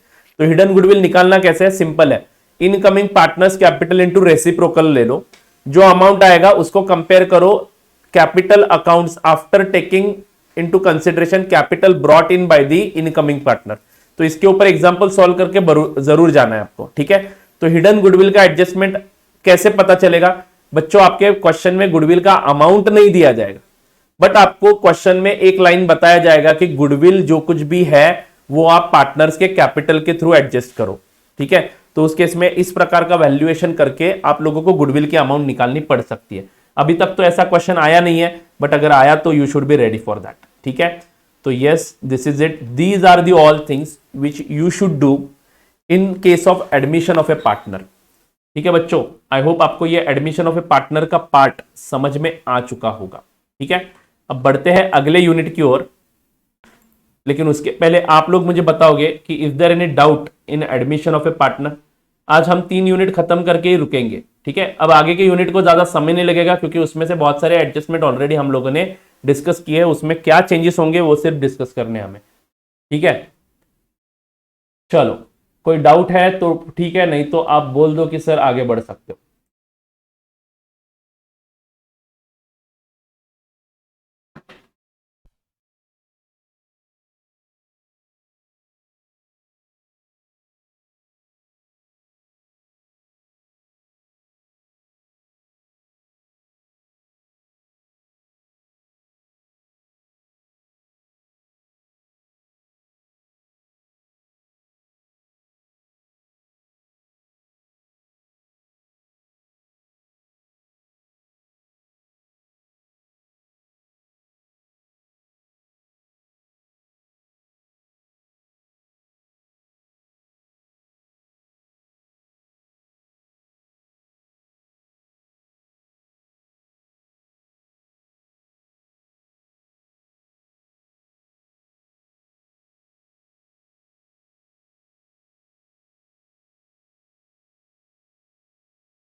चलो आगे बढ़ते हैं। तो बच्चों आई थिंक आप लोगों की पढ़ाई पूरी कंप्लीट हो चुकी है। टेंशन आना एक नॉर्मल चीज है, ठीक है, लेकिन टेंशन मत लो, सब याद आ जाता है बच्चों आपको। टेंशन मत लो, बिल्कुल टेंशन नहीं लेना है। टेंशन के कारण अंडर परफॉर्मर नहीं बनना है, याद रखना। एकदम आसान, जैसे हमने मॉक टेस्ट लिया है ना, वैसे ही टेस्ट होता है, बाकी कुछ नहीं होता है। और पेपर मान लो इजी आता है तो अच्छी बात है, पेपर इजी आया तो ज़्यादा खुश होके कैरिड अवे होने की ज़रूरत नहीं है। पेपर डिफिकल्ट आया तो पैनिक होके कैरिड अवे होने की ज़रूरत नहीं है। Do you get it? Paper difficult आया तो आपको ठंडे दिमाग से स्ट्रेटेजीज बना के उस पेपर से निकलना है, क्योंकि ये पेपर डिफिकल्ट आया, मान लो पहला ही पेपर अकाउंट्स का डिफिकल्ट आया, ठीक है, तो उस केस में आप लोग माइंड मेकअप करो, माइंड मेकअप करके खुद को संभालो, किसी भी तरह से उस पेपर में से हमें निकलना है। और अगर वो एक पेपर पहला ही डिफिकल्ट है तो गारंटी है कि बच्चों अगले सारे पेपर इजी आने वाले हैं। नहीं तो मान लो पहला पेपर बहुत ही इजी आया तो मुझे यही दिखना चाहिए कि आगे का कोई एक आध पेपर डिफिकल्ट आने के चांसेस है, तो इसमें मुझे मैक्सिमम मार्क्स स्कोर करने हैं क्योंकि मुझे 200 के ऊपर भी तो जाना है। ठीक है, तो हम लोग यही स्ट्रेटेजी करेंगे, पैनिक नहीं करेंगे, आराम से जो जो आता है वो लिख के आएंगे, बिकॉज हमारे हाथ में वही चीज है, वो छोड़ के हमारे हाथ में कुछ भी नहीं है। ठीक है, तो आप लोग पैनिक मत होना, आप आराम से पढ़ाई करो, जितना हो सके उतना पढ़ो लास्ट दिन तक, और आप बिंदास जाओ बच्चों, you are ready for the exam, ये बिलीफ होना चाहिए बस। चलो हम आगे बढ़ते हैं रिटायरमेंट ऑफ ए पार्टनर के संग। ठीक है, क्या ओपन हो गया, यस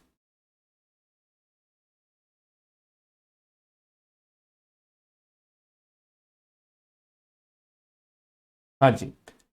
तो रिटायरमेंट ऑफ ए पार्टनर मतलब अब यहां पे क्या होने वाला है, यहां पे एक पार्टनर हमारी फर्म छोड़ के जाने वाला है। ठीक है, तो अगेन पार्टनर फर्म छोड़ के जाए या पार्टनर फर्म में आए, पार्टनर का प्रॉफिट शेयरिंग रेशियो चेंज होगा ही। तो यहां पे भी सेम पॉइंट है, change in profit sharing ratio के बारे में चर्चा करेंगे। बस इसमें क्या होता है, इसमें एक पार्टनर फर्म छोड़ के जा रहा है तो जो पार्टनर बचेंगे जिनको हम ओल्ड पार्टनर्स बोलते हैं वो यहां पे गेनर बन जाएंगे। एंड जो पार्टनर छोड़ के जा रहा है वो भी ओल्ड ही पार्टनर है लेकिन वो अब छोड़ के जा रहा है तो he will be the losing partner. Admission में क्या हो रहा था, पहले एग्जिस्टिंग पार्टनर हुआ करते थे, पहले एग्जिस्टिंग पार्टनर्स हुआ करते थे और उसमें एक नया पार्टनर जुड़ रहा था। बट रिटायरमेंट में एग्जिस्टिंग पार्टनर में से ही कोई छोड़ के जा रहा है, तो जो छोड़ के जा रहा है उसका शेयर ये लोग एक्वायर करेंगे ना, तो एग्जिस्टिंग पार्टनर ही गेनिंग पार्टनर हो जाता है। एंड जो पार्टनर एग्जिस्टिंग होके छोड़ के जा रहा है उसको लूजिंग पार्टनर बोलते हैं। बस इतना ही फर्क है change in profit sharing ratio में, यानी इस बारी जो छोड़ के जाएगा उसको सैक्रिफाइस करना पड़ रहा है एंड जो वहां पे फर्म में रह रहा है उसको गेन होने वाला है। बट हमारा लॉजिक वही है, गेनिंग पार्टनर हमेशा पैसे लाएगा एंड लूजिंग पार्टनर हमेशा पैसे छोड़ेगा। देन आगे बढ़ते हैं बच्चों, revaluation of assets and liabilities. Assets and liabilities को रीवैल्यू करना है, सेम कंसेप्ट है, बस profit on revaluation, loss on revaluation किस में बांटना है, that is the question to be asked. Division of accumulated profit, यहां पे थोड़ा सा एक आध दूसरा ट्रीटमेंट बदल सकता है, देखेंगे उसके ऊपर गौर फरमाएंगे। ट्रीटमेंट ऑफ गुडविल भी बिल्कुल सेम है बच्चों, कुछ भी फर्क नहीं है ट्रीटमेंट ऑफ गुडविल में। And final payment of to the retiring partner, बस ये एक डिस्कशन करने लायक पॉइंट है। ठीक है, तो these are the special adjustments required to be done in the books of accounts of a partnership firm. तो रिटायरमेंट के वक्त, एडमिशन के वक्त बस यही एडजस्टमेंट्स हमें करने होते हैं और उसके बाद हमें फिर से एक बार बैलेंस शीट बनानी होती है, दैट्स इट। ये फाइनल अकाउंट्स ही है बच्चों, कुछ नहीं है, बस एडमिशन के बाद का आपको अकाउंट बनाने के लिए पूछा जाता है। ठीक है, तो चलो फटाफट फटाफट देखते हैं। नाउ यहां पे भी आपको दो कंसेप्ट समझने हैं, how to calculate new PSR. New PSR is equal to new ratio is equal to, पिछली बार बच्चों आपने क्या किया था, ओल्ड रेशियो लिया था और उसमें से सैक्रिफाइस माइनस किया था।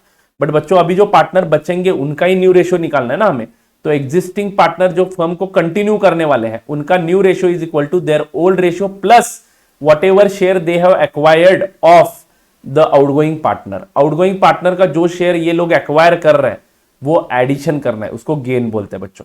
when a retired partner is retired, when a partner is retired and there is no agreement to the contrary, it is supposed that continuing partners, तो मान लो यहां पे एग्जांपल बनाते हैं ना हम लोग, ए बी एंड सी नाम के पार्टनर थे, 1:1:1 रेशियो था।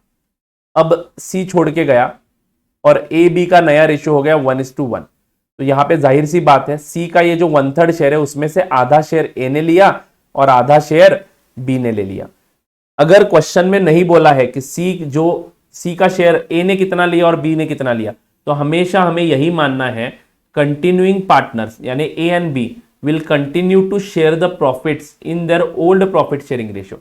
तो ए एंड बी उनके ओल्ड प्रॉफिट शेयरिंग रेशियो में प्रॉफिट शेयर करेंगे। इसका दूसरा मतलब यह हुआ कि सी का शेयर भी इक्वली एक्वायर किया उन्होंने, पहले उनका एक शेयर था 1:1, सी का शेयर भी इन्होंने 1:1 में एक्वायर किया, तो बच्चों नया रेशियो भी 1:1 ही हो जाएगा ना।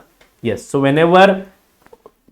whenever the outgoing partners share is acquired by the existing partners, in their old profit sharing ratio, the new profit sharing ratio between the old partners will remain the same as was there between the old partners. ठीक है, तो बच्चों आगे बढ़ते हैं. यहां पे हमें गेनिंग लूजिंग रेशियो कैसे निकालना है, same formula. Gaining losing ratio is to be calculated by new minus old. New minus old ही करना है. जिसको माइनस साइन आएगा वो सैक्रिफाइस वाला पार्टनर है, जिसको प्लस साइन आएगा वो गेन वाला पार्टनर है. Same thing is here. ठीक है, बट ये चीजें आपको ध्यान में रखनी है. When new ratio is given in the question, तो न्यू रेशियो जो क्वेश्चन में दिया है वही लेना है. बट गेनिंग और लूजिंग रेशियो कैसे करना है, न्यू माइनस ओल्ड करना है. माइनस साइन आया तो बेटा सैक्रिफाइसिंग पार्टनर है, एंड प्लस साइन आया तो गेनिंग पार्टनर है.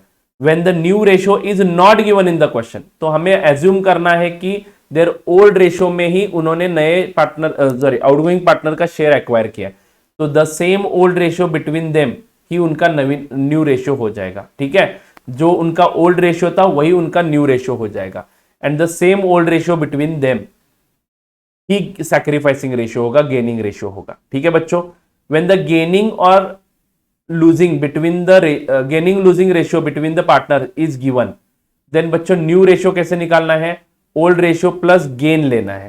ठीक है, एंड गेनिंग लूजिंग रेशियो आपको क्वेश्चन में ही जो दिया है वही आपको लेना है.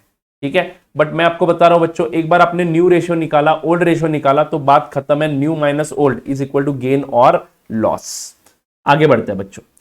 अगला कंसेप्ट है revaluation of assets and liabilities on retirement of a partner. Same thing, जो पार्टनर जा रहा है वो बोलेगा कि मेरे मेरे प्रॉफिट जो कुछ भी है रीवैल्यूएशन में वो मुझे दे दो. ठीक है, तो यहां पे भी दो केसेस है, रिवाइज वैल्यूज बुक्स में दिखाने की नहीं दिखाने हैं. पहला केस है दिखाने हैं, एंड दूसरा केस है नहीं दिखाने हैं. दूसरा केस है नहीं दिखाने तो मेमोरेंडम रीवैल्यूएशन बनेगा.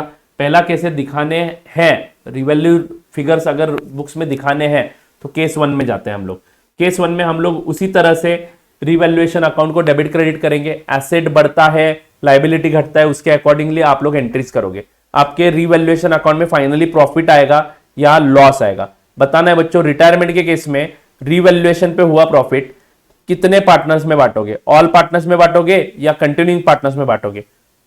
आंसर इज ऑल पार्टनर्स के बीच में ओल्ड प्रॉफिट शेयरिंग रेशियो में बांटना है. ठीक है, रिवैल्यूएशन का प्रॉफिट ऑल पार्टनर्स के बीच में ओल्ड प्रॉफिट शेयरिंग रेशियो में बांटना है. क्या बच्चों ये पॉइंट मैं समझा रहा हूं ठीक से? अगर आपको समझ में नहीं आ रहा है तो I can explain it, otherwise I can speed up here little bit, because ये ऑलरेडी मैंने डिस्कस किया. बस यहां पे एक चेंज है, रिवैल्यूएशन का प्रॉफिट किस में बांटा जाए. रिवैल्यूएशन का प्रॉफिट ओल्ड पार्टनर्स में ही बांटना है, including retiring partner. Retiring partner को पकड़ के सबके बीच में बांटना है. ठीक है बच्चों, ऑल पार्टनर्स में ये प्रॉफिट बांटना है. ऑल पार्टनर यानी रिटायरिंग पार्टनर भी इसमें होना चाहिए, क्योंकि उसी को तो देना है शेयर, एज वेल एज पुराने वाले पार्टनर्स को भी कुछ शेयर मिल जाएगा. उसके साथ जो थे ना एबीसी, यानी एबीसी में ये बांटना है. क्लियर है क्या बच्चों? आगे बढ़ता हूं. लॉस हुआ तो वो भी एबीसी में बांटना है इन their old profit sharing ratio. बस यहां पे बैलेंस शीट में नए वैल्यूज दिखाने हैं, बात खत्म. ये नोट वही बताता है कि बैलेंस शीट में नए वैल्यूज दिखाएंगे, बट मेमोरेंडम रिवैल्यूएशन निकालना पड़ेगा अगर आपको बुक वैल्यू चेंज नहीं करने एसेट्स एंड लायबिलिटीज के. तो उस केस में वही पुरानी वाली कहानी, मेमोरेंडम रिवैल्यूएशन अकाउंट 2 पार्ट में बनेगा. पहले पार्ट में रेगुलर इफेक्ट दे दो. पहले पार्ट में मान लो प्रॉफिट दिखा तो दूसरे पार्ट में लॉस दिखेगा. पहले पार्ट में मान लो लॉस दिखा तो दूसरे पार्ट में प्रॉफिट दिखेगा. ठीक है, मान लो पहले पार्ट में प्रॉफिट दिखा तो ये प्रॉफिट आपको बांटना है तीनों पार्टनर्स में, एबीसी में, यानी all partners including retiring partner. But बाद में जब आप उल्टा करोगे, जो एसेट आपके बड़े थे उसको घटाओगे, जो लायबिलिटीज आपके कम हुए थे उसको बढ़ाओगे, तो आपका मेमोरेंडम रिवैल्यूएशन में पहले जो प्रॉफिट दिख रहा था वो बाद में लॉस में कन्वर्ट हो जाएगा. एंड उस केस में वो लॉस आप कंटिन्यूइंग पार्टनर्स में यानी ए एंड बी में ही बांटोगे. वो लॉसेस आप ए एंड बी में ही बांटोगे. Is this point clear to you all?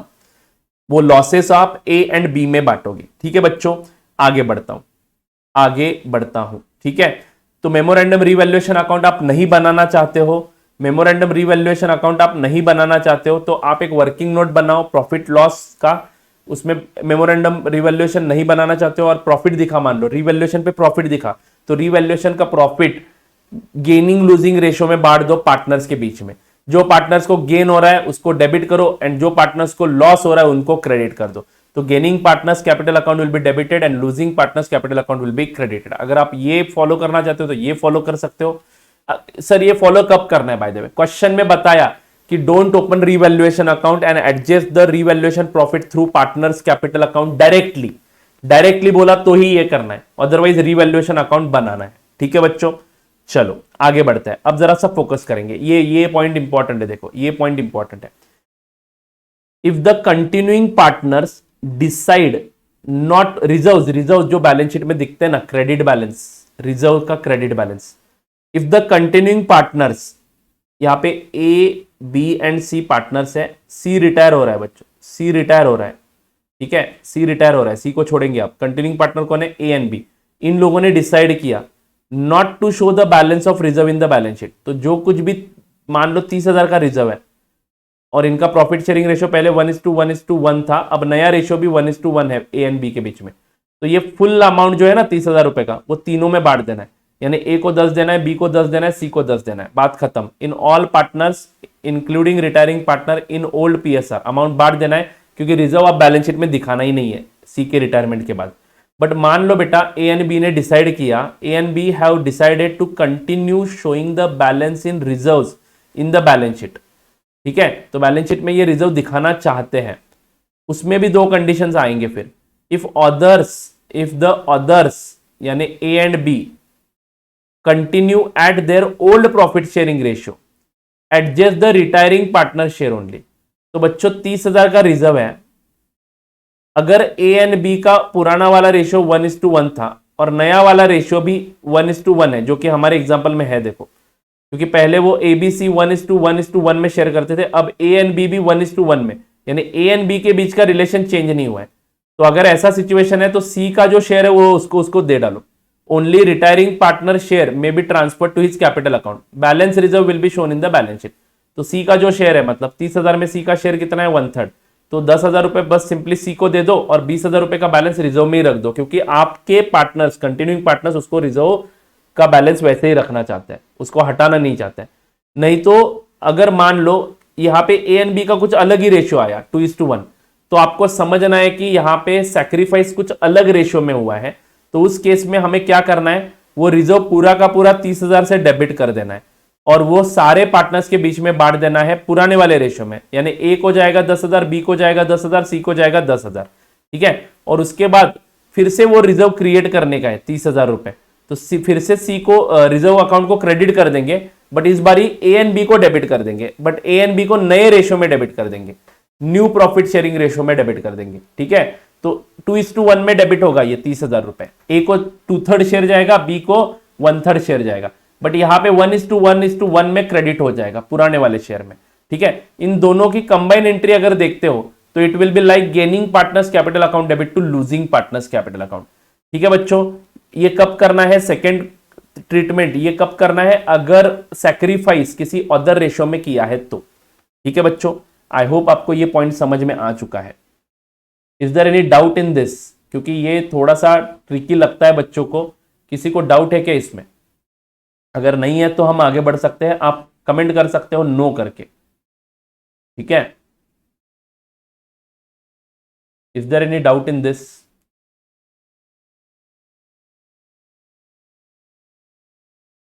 चलो आगे बढ़ते हैं। Now accounting treatment of goodwill, इसमें एक पैसे का फर्क नहीं है बच्चों, एक पैसे का फर्क नहीं है, same to same, same logic. Option 1 raise the goodwill, write off the goodwill. मान लो रेज करते हो गुडविल, तो goodwill account debit to all partners बोला यहाँ पे। ऑल पार्टनर्स यानी ओल्ड पार्टनर्स ही है वो, including retiring partner, A B C में बांटना है यहाँ पे। और बाद में राइट ऑफ करते समय ए एंड बी को डेबिट करना है एंड गुडविल को क्रेडिट कर देना है। सी संबंध ही नहीं है, बट यहाँ पे total goodwill of the firm लेना है। ठीक है, अगर आप कैपिटल के थ्रू एडजस्ट करना चाहते हो गुडविल, ऑप्शन नंबर 2 जो कि जनरली यूज्ड होता है। ठीक है, जनरली यूज्ड ये ऑप्शन है हमारा। यहाँ पे हम लोग रिटायरिंग पार्टनर का शेयर लेंगे। Retiring, calculate the gaining ratio among the partner. A and B के बीच में गेनिंग रेशियो कौन सा है हमारे केस में? 1:1। मान लो गुडविल की अमाउंट 30,000 रुपए है और सी का शेयर जो रिटायरिंग पार्टनर है 1/3, यानी 10,000 रुपए निकालने हैं पहले। कैलकुलेट गेनिंग लूजिंग रेशियो जो 1:1 है, एंड उसके बाद take retiring partner share of goodwill जो 10,000 रुपए मैंने यहाँ पे निकाला। ठीक है, और उसके बाद हमें एंट्री करनी है gaining partners capital account debit to sacrificing partner. Gaining partner को डेबिट करेंगे, सैक्रिफाइसिंग पार्टनर को क्रेडिट करेंगे, यानी सीड्स कैपिटल अकाउंट डेबिट 10,000 रुपए हो जाएगा और वो बांट देना है ए एंड बी में 1:1 में। तो ए को क्रेडिट करेंगे 5,000, बी को क्रेडिट करेंगे 5,000। बस यहाँ पे ध्यान में ये रखना है कि यहाँ पे गेनिंग पार्टनर रिटायरिंग पार्टनर का शेयर ऑफ गुडविल लेना है, ठीक है। अगर आपको शेयर ऑफ गुडविल से काम नहीं करना है, टोटल गुडविल से ही काम करना है, तो सिंपल है बच्चों, गेनिंग लूजिंग रेशियो निकालो। तो गेनिंग रेशियो 1:1 आएगा, 1/2 आएगा, एंड सी का सैक्रिफाइस, सी का लॉस आएगा 1/3 सैक्रिफाइस। तो बच्चों सिंपल है, पूरे फर्म का गुडविल ले लो और इस नंबर से मल्टीप्लाई करो, 30,000 का हाफ, 30,000 का हाफ 1:1 नहीं आएगा बाय द वे, ये 1/6 आएगा और ये 1/6 आएगा, ठीक है। आई थिंक 2/6 हो जाएगा, 1/3। हाँ, तो 30,000 इंटू 1/6, 30,000 इंटू 1/6, तो ये 5,000 रुपए यहाँ पे आएंगे, ये 5,000 रुपए यहाँ पे आएंगे, एंड 30,000 इंटू 1/3 ये 10,000 रुपए यहाँ पे आएंगे। अब जिसका लॉस है उसको क्रेडिट करना है एंड जिसको गेन है उसको डेबिट कर देना है। एंट्री ऑटोमेटिक बन गई, देखो, एज कैपिटल डेबिट 5,000, बीस capital debit 5,000 to C's capital, same to same concept है। Total amount of firm's goodwill यहाँ पे एडजस्ट करनी है हमें, ठीक है। So I am not going to repeat the same concept once again. I hope you have understood all the entries of goodwill, like जहां पे एडमिशन में हो रहा था वैसा ही यहाँ पे रिटायरमेंट में होगा, ठीक है। Share of goodwill brought in by the partner, bank account debit to partner's capital account, and मान लो share of goodwill withdrawn by the partner है तो partner's capital account debit to bank account, ठीक है। इस प्रकार से गुडविल का एडजस्टमेंट भी करेंगे। अब ये सारे एडजस्टमेंट हो जाने के बाद फाइनल पेमेंट करने का समय आ चुका है। आप लोग ये जब सारे एडजस्टमेंट कर रहे थे ना, तब सारे बैलेंसेस हम कैपिटल को ट्रांसफर कर रहे थे, जैसे कि opening balance on the date of retirement transfer करेंगे, करंट अकाउंट में कुछ बैलेंस है तो वो भी हम लोग कैपिटल अकाउंट को ट्रांसफर करेंगे। शेयर इन रिजर्व ऊपर हमने डिस्कस किया था, वो ट्रांसफर हो गया। शेयर ऑफ गुडविल यहाँ पे ट्रांसफर हो गया, रिवैल्यूएशन प्रॉफिट भी इसमें ऐड हो गया, share in surrender value of joint life policy भी इसमें ऐड हो गया बच्चों, ठीक है। So after adjustment of above mentioned items the capital accounts of the balance standing to the credit of the retiring partner represents the amount to be paid to him, ठीक है। तो बच्चों ये सारे एडजस्टमेंट्स कर देने के बाद जो कुछ भी बैलेंस उस रिटायरिंग पार्टनर को देना है वो हम लोग रिटायरिंग पार्टनर को इमीडिएटली पे कर सकते हैं। तो उस केस में retiring partners capital account debit to bank account entry होगी, नहीं तो हम लोग उसको लोन करके रख सकते हैं फर्म में, कुछ अमाउंट लोन करके रख सकते हैं, कुछ अमाउंट पे कर सकते हैं। तो उस केस में जो अमाउंट पे करोगे उसमें बैंक अकाउंट क्रेडिट होगा, एंड जो अमाउंट एज ए लोन रखोगे उसमें लोन अकाउंट क्रेडिट होगा। अब ये लोन का बैलेंस कैसे पे करना है, पार्टनरशिप के टर्म्स क्या बोलते हैं, as a rule the payment is made according to the terms of the partnership deed which might provide one of the following alternatives. Repayment may be made in installment over the period of time and the interest is paid on outstanding balance which will be treated as a loan of the outgoing partner। अगर ये deed में लिखा है तो इस प्रकार से होगा, ठीक है। The amount due may be treated as a loan to the firm and in return the firm will either pay interest at a fixed rate or share of profit of the firm। तो firm क्या पे करेगा वो partnership deed में लिखा जाएगा। An annuity may be paid to the retired partner for life for an agreed number of years. तो partnership deed जिस प्रकार से रिपेमेंट करने के लिए बोल रहे हैं उस प्रकार से हम रिपेमेंट करेंगे, अब paying partners loan in installment, तो बच्चों इंस्टॉलमेंट में अगर जब हम पे करेंगे तो किस प्रकार से पेमेंट होगी उसकी बातचीत यहां पे करेंगे। तो आपको कभी कभार क्वेश्चन में बोला जाता है कि इक्वल इंस्टॉलमेंट में पे करो, लेकिन उसके साथ साथ इंटरेस्ट का कैलकुलेशन भी हमें करना पड़ता है। तो ये एक एग्जाम्पल मैंने आपके मॉड्यूल में दिया है, देखो, अ पार्टनर्स लोन स्टैंड्स फॉर ₹30,000, यानी सब मिला के 30,000 रुपए देने हैं। ये 4 इंस्टॉलमेंट में पे करने, यानी एक इंस्टॉलमेंट हो गया बेटा 7,500 रुपए का। ये प्रिंसिपल पार्ट है, लेकिन ये आप इंस्टॉलमेंट एन्युअली पे करने वाले हो, यानी 1 साल के बाद, ठीक है। तो पहला इंस्टॉलमेंट फर्स्ट ईयर में जाएगा। मान लो ये कैपिटल अकाउंट से लोन अकाउंट को ट्रांसफर किया 30,000, तो फर्स्ट ईयर के एंड में हम लोग 7,500 भरेंगे, लेकिन इस 30,000 का ब्याज आता है 1,800 रुपए 6% के हिसाब से, ठीक है। तो 30,000 पे 6% इंटरेस्ट के हिसाब से 1,800 रुपए आ गए। पार्टनर्स लोन पे in the absence of agreement in the partnership deed, in the absence of agreement, बराबर है ना। पार्टनर्स लोन पे हमें 6% का इंटरेस्ट देना, याद रखना। तो 6% का इंटरेस्ट 1,800 रुपए आ जाता है पूरे साल के लिए। क्रॉस चेक करके देख लो, 30,000 इंटू 6%, तो 1,800 रुपीज का इंटरेस्ट यहाँ पे ऐड होगा। 31,800 में से 7,500 प्लस 1,800 यानी 9,300 रुपए पे होंगे और बैलेंस बचेगा 22,500। ये बैलेंस यहाँ पे ब्रॉट डाउन करो, अगले साल का इंटरेस्ट रिकॉर्ड करो, टोटल पेमेंट कर दो। फिर ये बैलेंस ब्रॉट डाउन करो, अगले साल का इंटरेस्ट रिकॉर्ड करो, फिर टोटल पेमेंट कर दो। ऐसे करते करते आपका ये बैलेंस जीरो हो जाएगा। ठीक है बच्चों, चौथे साल में ये बैलेंस आपका जीरो हो जाएगा। तो अलॉन्ग विथ इंटरेस्ट आपको पेमेंट करना है। ठीक है, तो सिंपल है बच्चों। रिटायरिंग पार्टनर, रिटायरमेंट के केस में जो जो रिटायरिंग पार्टनर को देना है वो उसके कैपिटल अकाउंट को भेजते जाओ। ठीक है, हमें क्या क्या देना है ऊपर हमने 5 पॉइंट्स पढ़े हैं, वो छोड़ के और एक चीज आपको कभी कभार देनी पड़ सकती है, क्योंकि रिटायरिंग पार्टनर्स, पार्टनरशिप में अक्सर क्या होता है, इन केस ऑफ रिटायरमेंट बर्डन ना आए या फिर किसी पार्टनर की डेथ हो जाती है तो सारे पैसे पे करके फर्म में पैसे ही नहीं बचेंगे। तो इस रिस्क से बचने के लिए कभी कभार पार्टनरशिप के फर्म्स में इंश्योरेंस लिया जाता है, जिसको हम लोग जॉइंट लाइफ पॉलिसी बोलते हैं। तो तीनों की एक पॉलिसी बनाई तो जॉइंट लाइफ पॉलिसी बोलेंगे।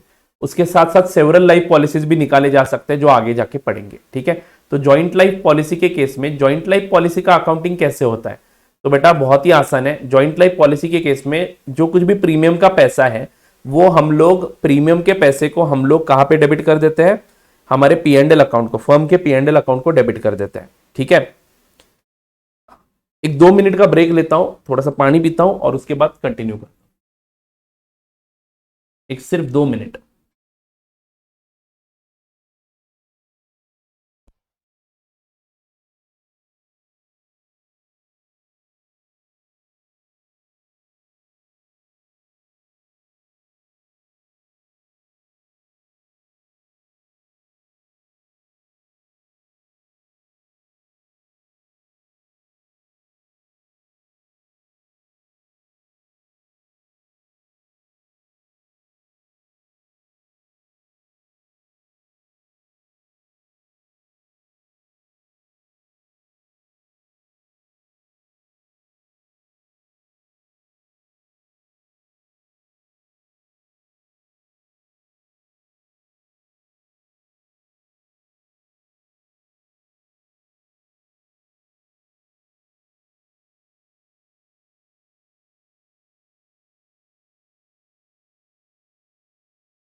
हाँ जी।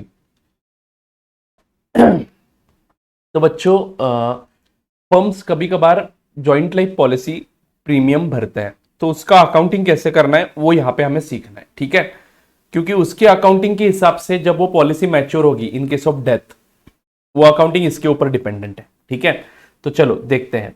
सिंपल है बच्चों, बहुत ही आसान है। जॉइंट लाइफ पॉलिसी से बहुत सारे बच्चे डरते हैं, डरने की जरूरत नहीं है। Logic is very very simple. यहाँ पे 2 से 1 से ज्यादा मेथड है, टोटल 3 मेथड हमें पढ़ने हैं।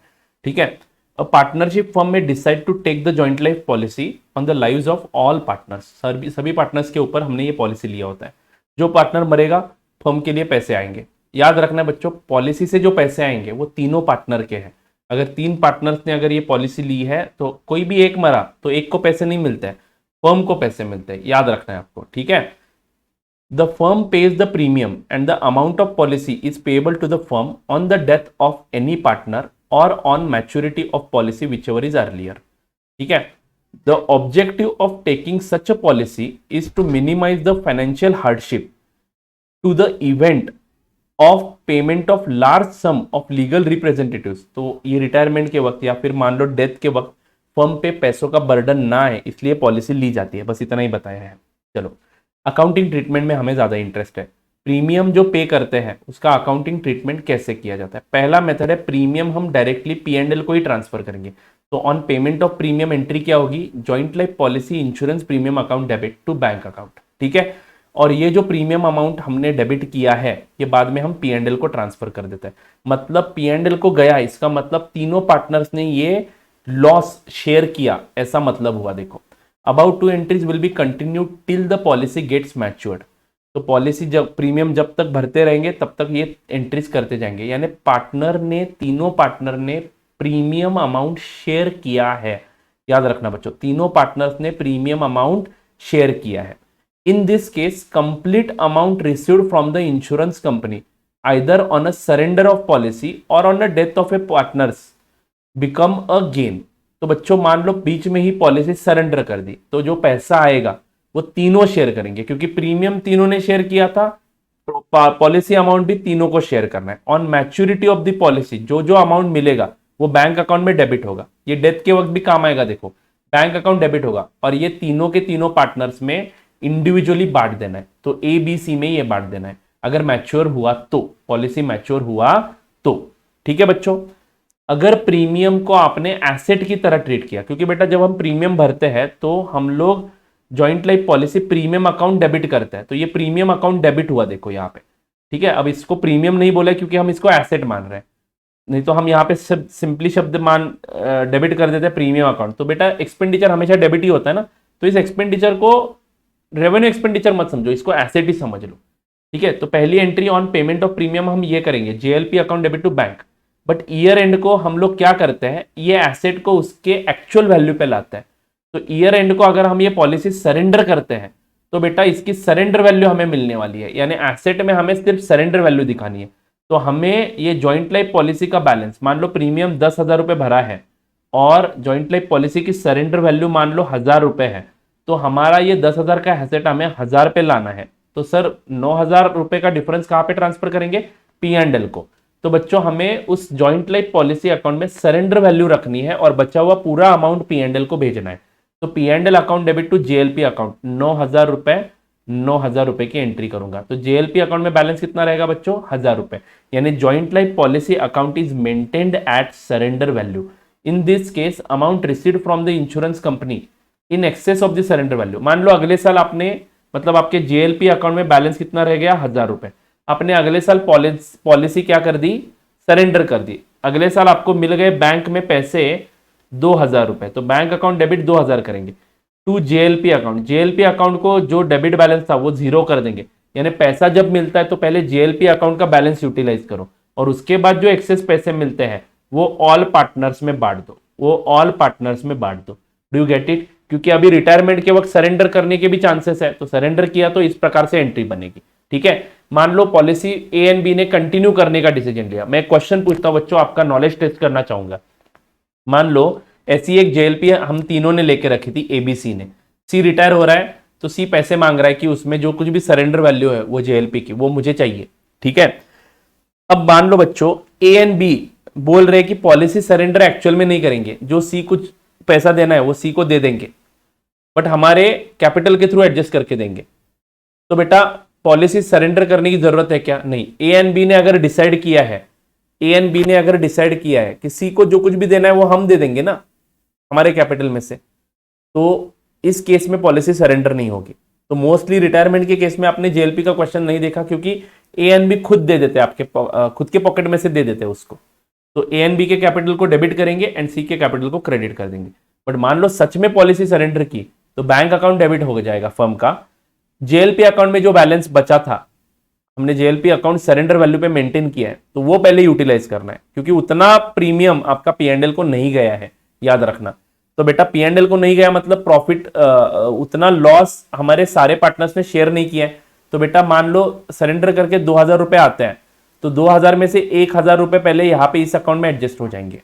ठीक है, और बचा हुआ बैलेंस 1,000 का तीनों पार्टनर में इक्वली बांटा जाएगा। क्लियर है क्या बच्चों? यस। अब इसी की तरह और एक अकाउंटिंग मेथड है, that is creation of joint policy reserve account. तो यहां पे क्या होता है, हम जेएलपी का प्रीमियम एसेट की तरह ही ट्रीट करते हैं। तो joint life policy account debit to bank जैसे पिछले मेथड में हुआ था।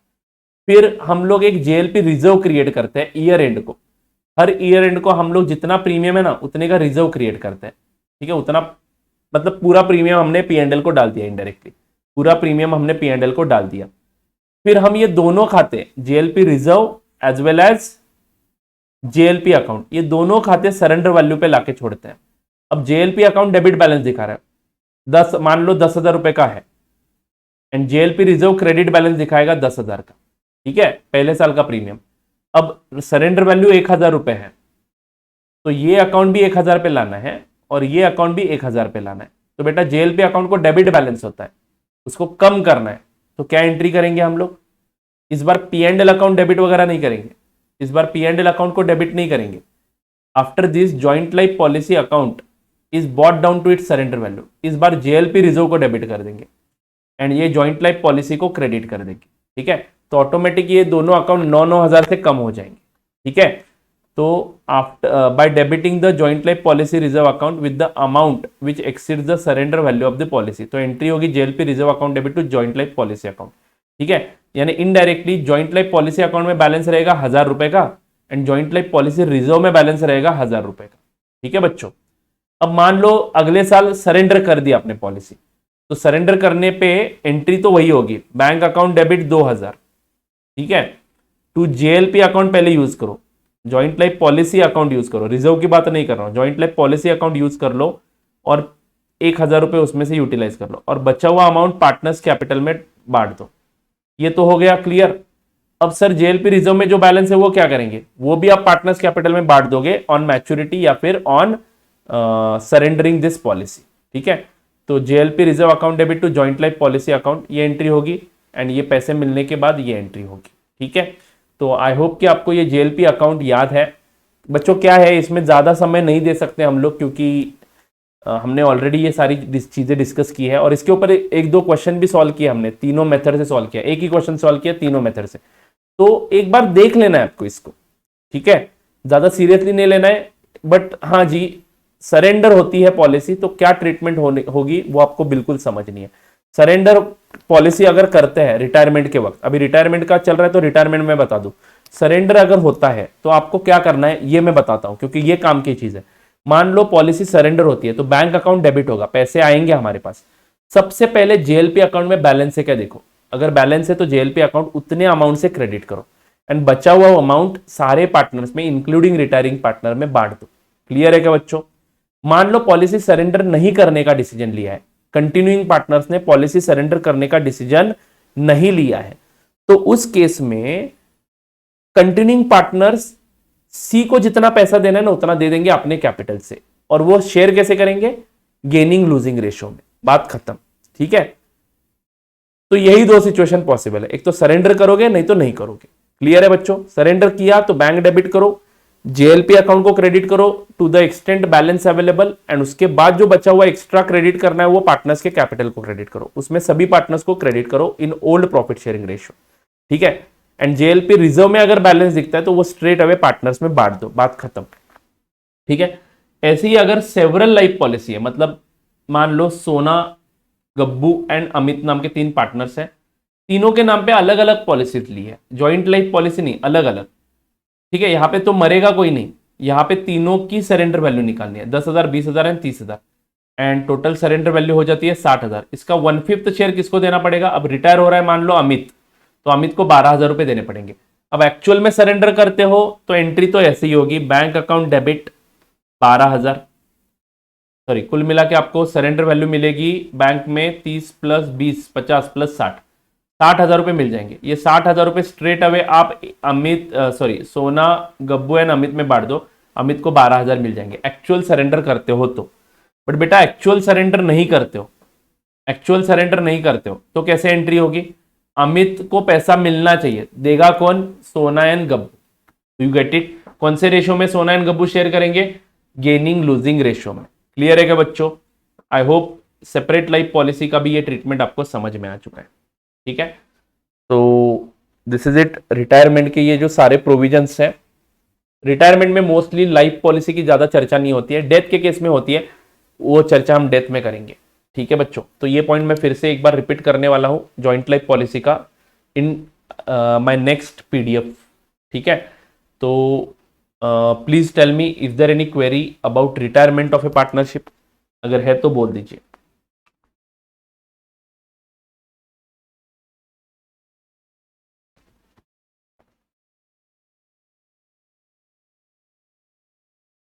नहीं है तो नहीं बोल सकते हो, ठीक है। और एक 15-20 मिनट का टाइम लगेगा बच्चों, डेथ खत्म करके उठेंगे, ठीक है, पार्टनर को मार के ही आगे बढ़ेंगे। ये इतने कंसेप्ट आपको रिवाइज करने देखो एग्जाम के पहले, किसी भी हालत में, किसी भी हालत में, ठीक है। हाँ, मान लो एक आध कंसेप्ट छूट भी जाता है तो टेंशन मत लो, कभी कभार कुछ कंसेप्ट छूट जाते हैं और एग्जाम में भी नहीं आता है, तो don't make it a big deal, don't make it a big deal now. अभी नया कुछ नहीं पढ़ना है बच्चों, कुछ भी नहीं पढ़ना है नया, ठीक है। एक 5 पेजेस का पीडीएफ है, बस वो खत्म करेंगे और आगे बढ़ेंगे, ठीक है।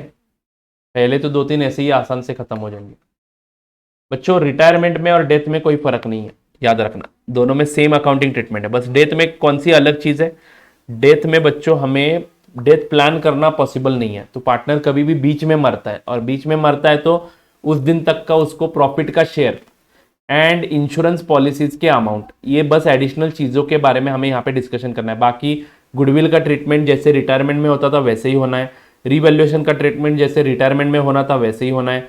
देन रिजर्व में कुछ बैलेंस है वो जैसे पहले था वैसे ही होना है, ठीक है। तो बच्चों रिटायरमेंट एंड डेथ में कोई फर्क नहीं है, रिटायरमेंट एंड डेथ में कोई फर्क नहीं है, सेम टू सेम अकाउंटिंग होगा। सारे बैलेंसेस हम लोग कैपिटल को ट्रांसफर कर देंगे, सारे बैलेंसेस हम लोग कैपिटल को ट्रांसफर कर देंगे। सारे बैलेंसेस मतलब कौन से, ये 2 पॉइंट्स में, ये एक पॉइंट मुझे बताना है लेकिन ये थोड़े समय के बाद बताता हूं, थोड़ा सा आगे बढ़ता हूं मैं। तो बच्चों डेथ के केस में हम लोग वो डिसीज पार्टनर को पैसे नहीं दे सकते, जैसे रिटायरमेंट के केस में रिटायरिंग पार्टनर को पैसे देते हैं ना, वैसे डेथ के केस में डिसीज पार्टनर मरे हुए को पैसे नहीं दे सकते, तो उसके लीगल रिप्रेजेंटेटिव को पैसे देने हैं, ठीक है। उसके लीगल रिप्रेजेंटेटिव को क्या क्या देना पड़ेगा, तो legal representatives are entitled to the following, क्या क्या देना पड़ेगा बेटा उसको, उसके कैपिटल अकाउंट में जो बैलेंस था ना डिसीज पार्टनर के वो देना पड़ेगा, इंटरेस्ट ऑन कैपिटल देना पड़ेगा। अब sir interest on capital sir retirement में क्यों नहीं दिया, बेटा रिटायरमेंट हम जनरली कब प्लान करते हैं, ईयर एंड को प्लान करते हैं, तो ईयर एंड के जो कुछ भी एडजस्टमेंट हमें करने हैं, इंटरेस्ट ऑन कैपिटल के, इंटरेस्ट ऑन ड्रॉइंग्स के, वो सारे किए होते हैं, ड्रॉइंग्स एडजस्ट किए होते हैं, सब के सब एडजस्टमेंट करके फिर बैलेंस शीट बनाया जाता है। 31 मार्च का बैलेंस शीट बनाया जाता है और फिर आपको बताया जाता है कि 1 अप्रैल को पार्टनर रिटायर हो रहा है, तो आप उसके बाद रिटायरमेंट के इफेक्ट सिर्फ देते हो, इसलिए इंटरेस्ट ऑन कैपिटल कभी रिटायरमेंट में हमने डिस्कस नहीं किया, बराबर है ना। बट डेथ क्या है, मान लो 31 मार्च को लास्ट बैलेंस शीट बनाया है तो वहां तक का इंटरेस्ट हमने दिया है, उसके बाद पार्टनर मरा 30 जून को, तो बेटा 1 अप्रैल से 30 जून तक का इंटरेस्ट ऑन कैपिटल देना पड़ेगा ना आपको, तो ये यहां पे इसलिए आया, देखो इंटरेस्ट ऑन कैपिटल। डेथ हम प्लान करते बच्चों, हर क्वेश्चन को ऑब्जर्व करो, डेथ में हर क्वेश्चन में हमने डेथ के क्वेश्चंस में बैलेंस शीट डेट पे डेथ हुई है, बैलेंस शीट डेट के बाद डेथ रिटायरमेंट हुई है। बट बच्चों डेथ के केस में ऐसा नहीं होता है, बीच में कभी भी हो सकता है, तो उस दिन तक का हमें इंटरेस्ट ऑन कैपिटल देना पड़ेगा। Interest on capital up to the date of death, share of goodwill of the firm, ये तो बिल्कुल सेम टू सेम रिटायरमेंट की तरह ही करना है। Share of undistributed profit retirement की तरह ही करना है। Share of profit on revaluation of assets and liabilities, ये भी हमारा रिटायरमेंट एडमिशन की तरह ही है। Share of profit up to the date of death, ये एक एडिशनल चीज देनी है देखो। And share of joint life policy, ये देना है। और उनके कैपिटल में से क्या क्या माइनस करना है, वो डेथ तक के ड्रॉइंग्स अगर आपने माइनस नहीं किए तो वो माइनस करो, इंटरेस्ट ऑन ड्रॉइंग लगाना चाहते हो तो वो भी लगा दो, share on loss of revaluation asset and liabilities, ये भी आप एडजस्ट करो।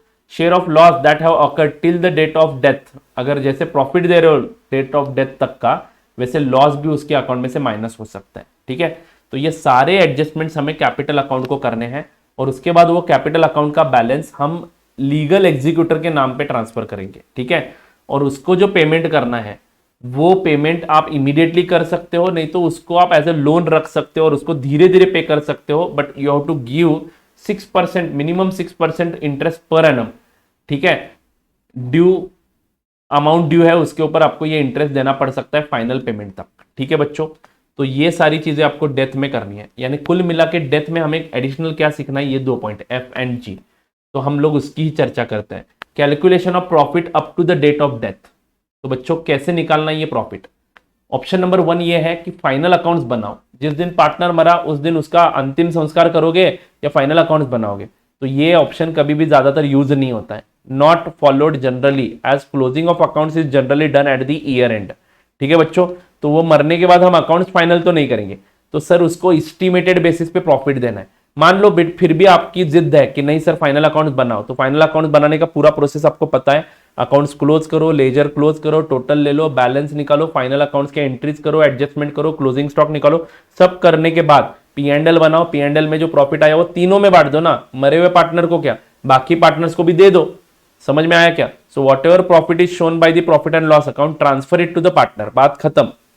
बट ये मौका हमें नहीं मिलेगा बेटा, क्योंकि ये समय नहीं है हमारे पास इतना, ठीक है। तो no final accounts are prepared on the date of death. तो सर हम कैसे देंगे प्रॉफिट? एस्टिमेटेड प्रॉफिट देंगे बच्चों। थोड़ा इधर उधर हुआ तो चलता है, ज्यादा गया तो भी चलेगा, कम गया तो भी उसको चलेगा, ठीक है। एग्जैक्ट नंबर्स चाहिए तो रुकना पड़ेगा 1 साल के लिए, ठीक है।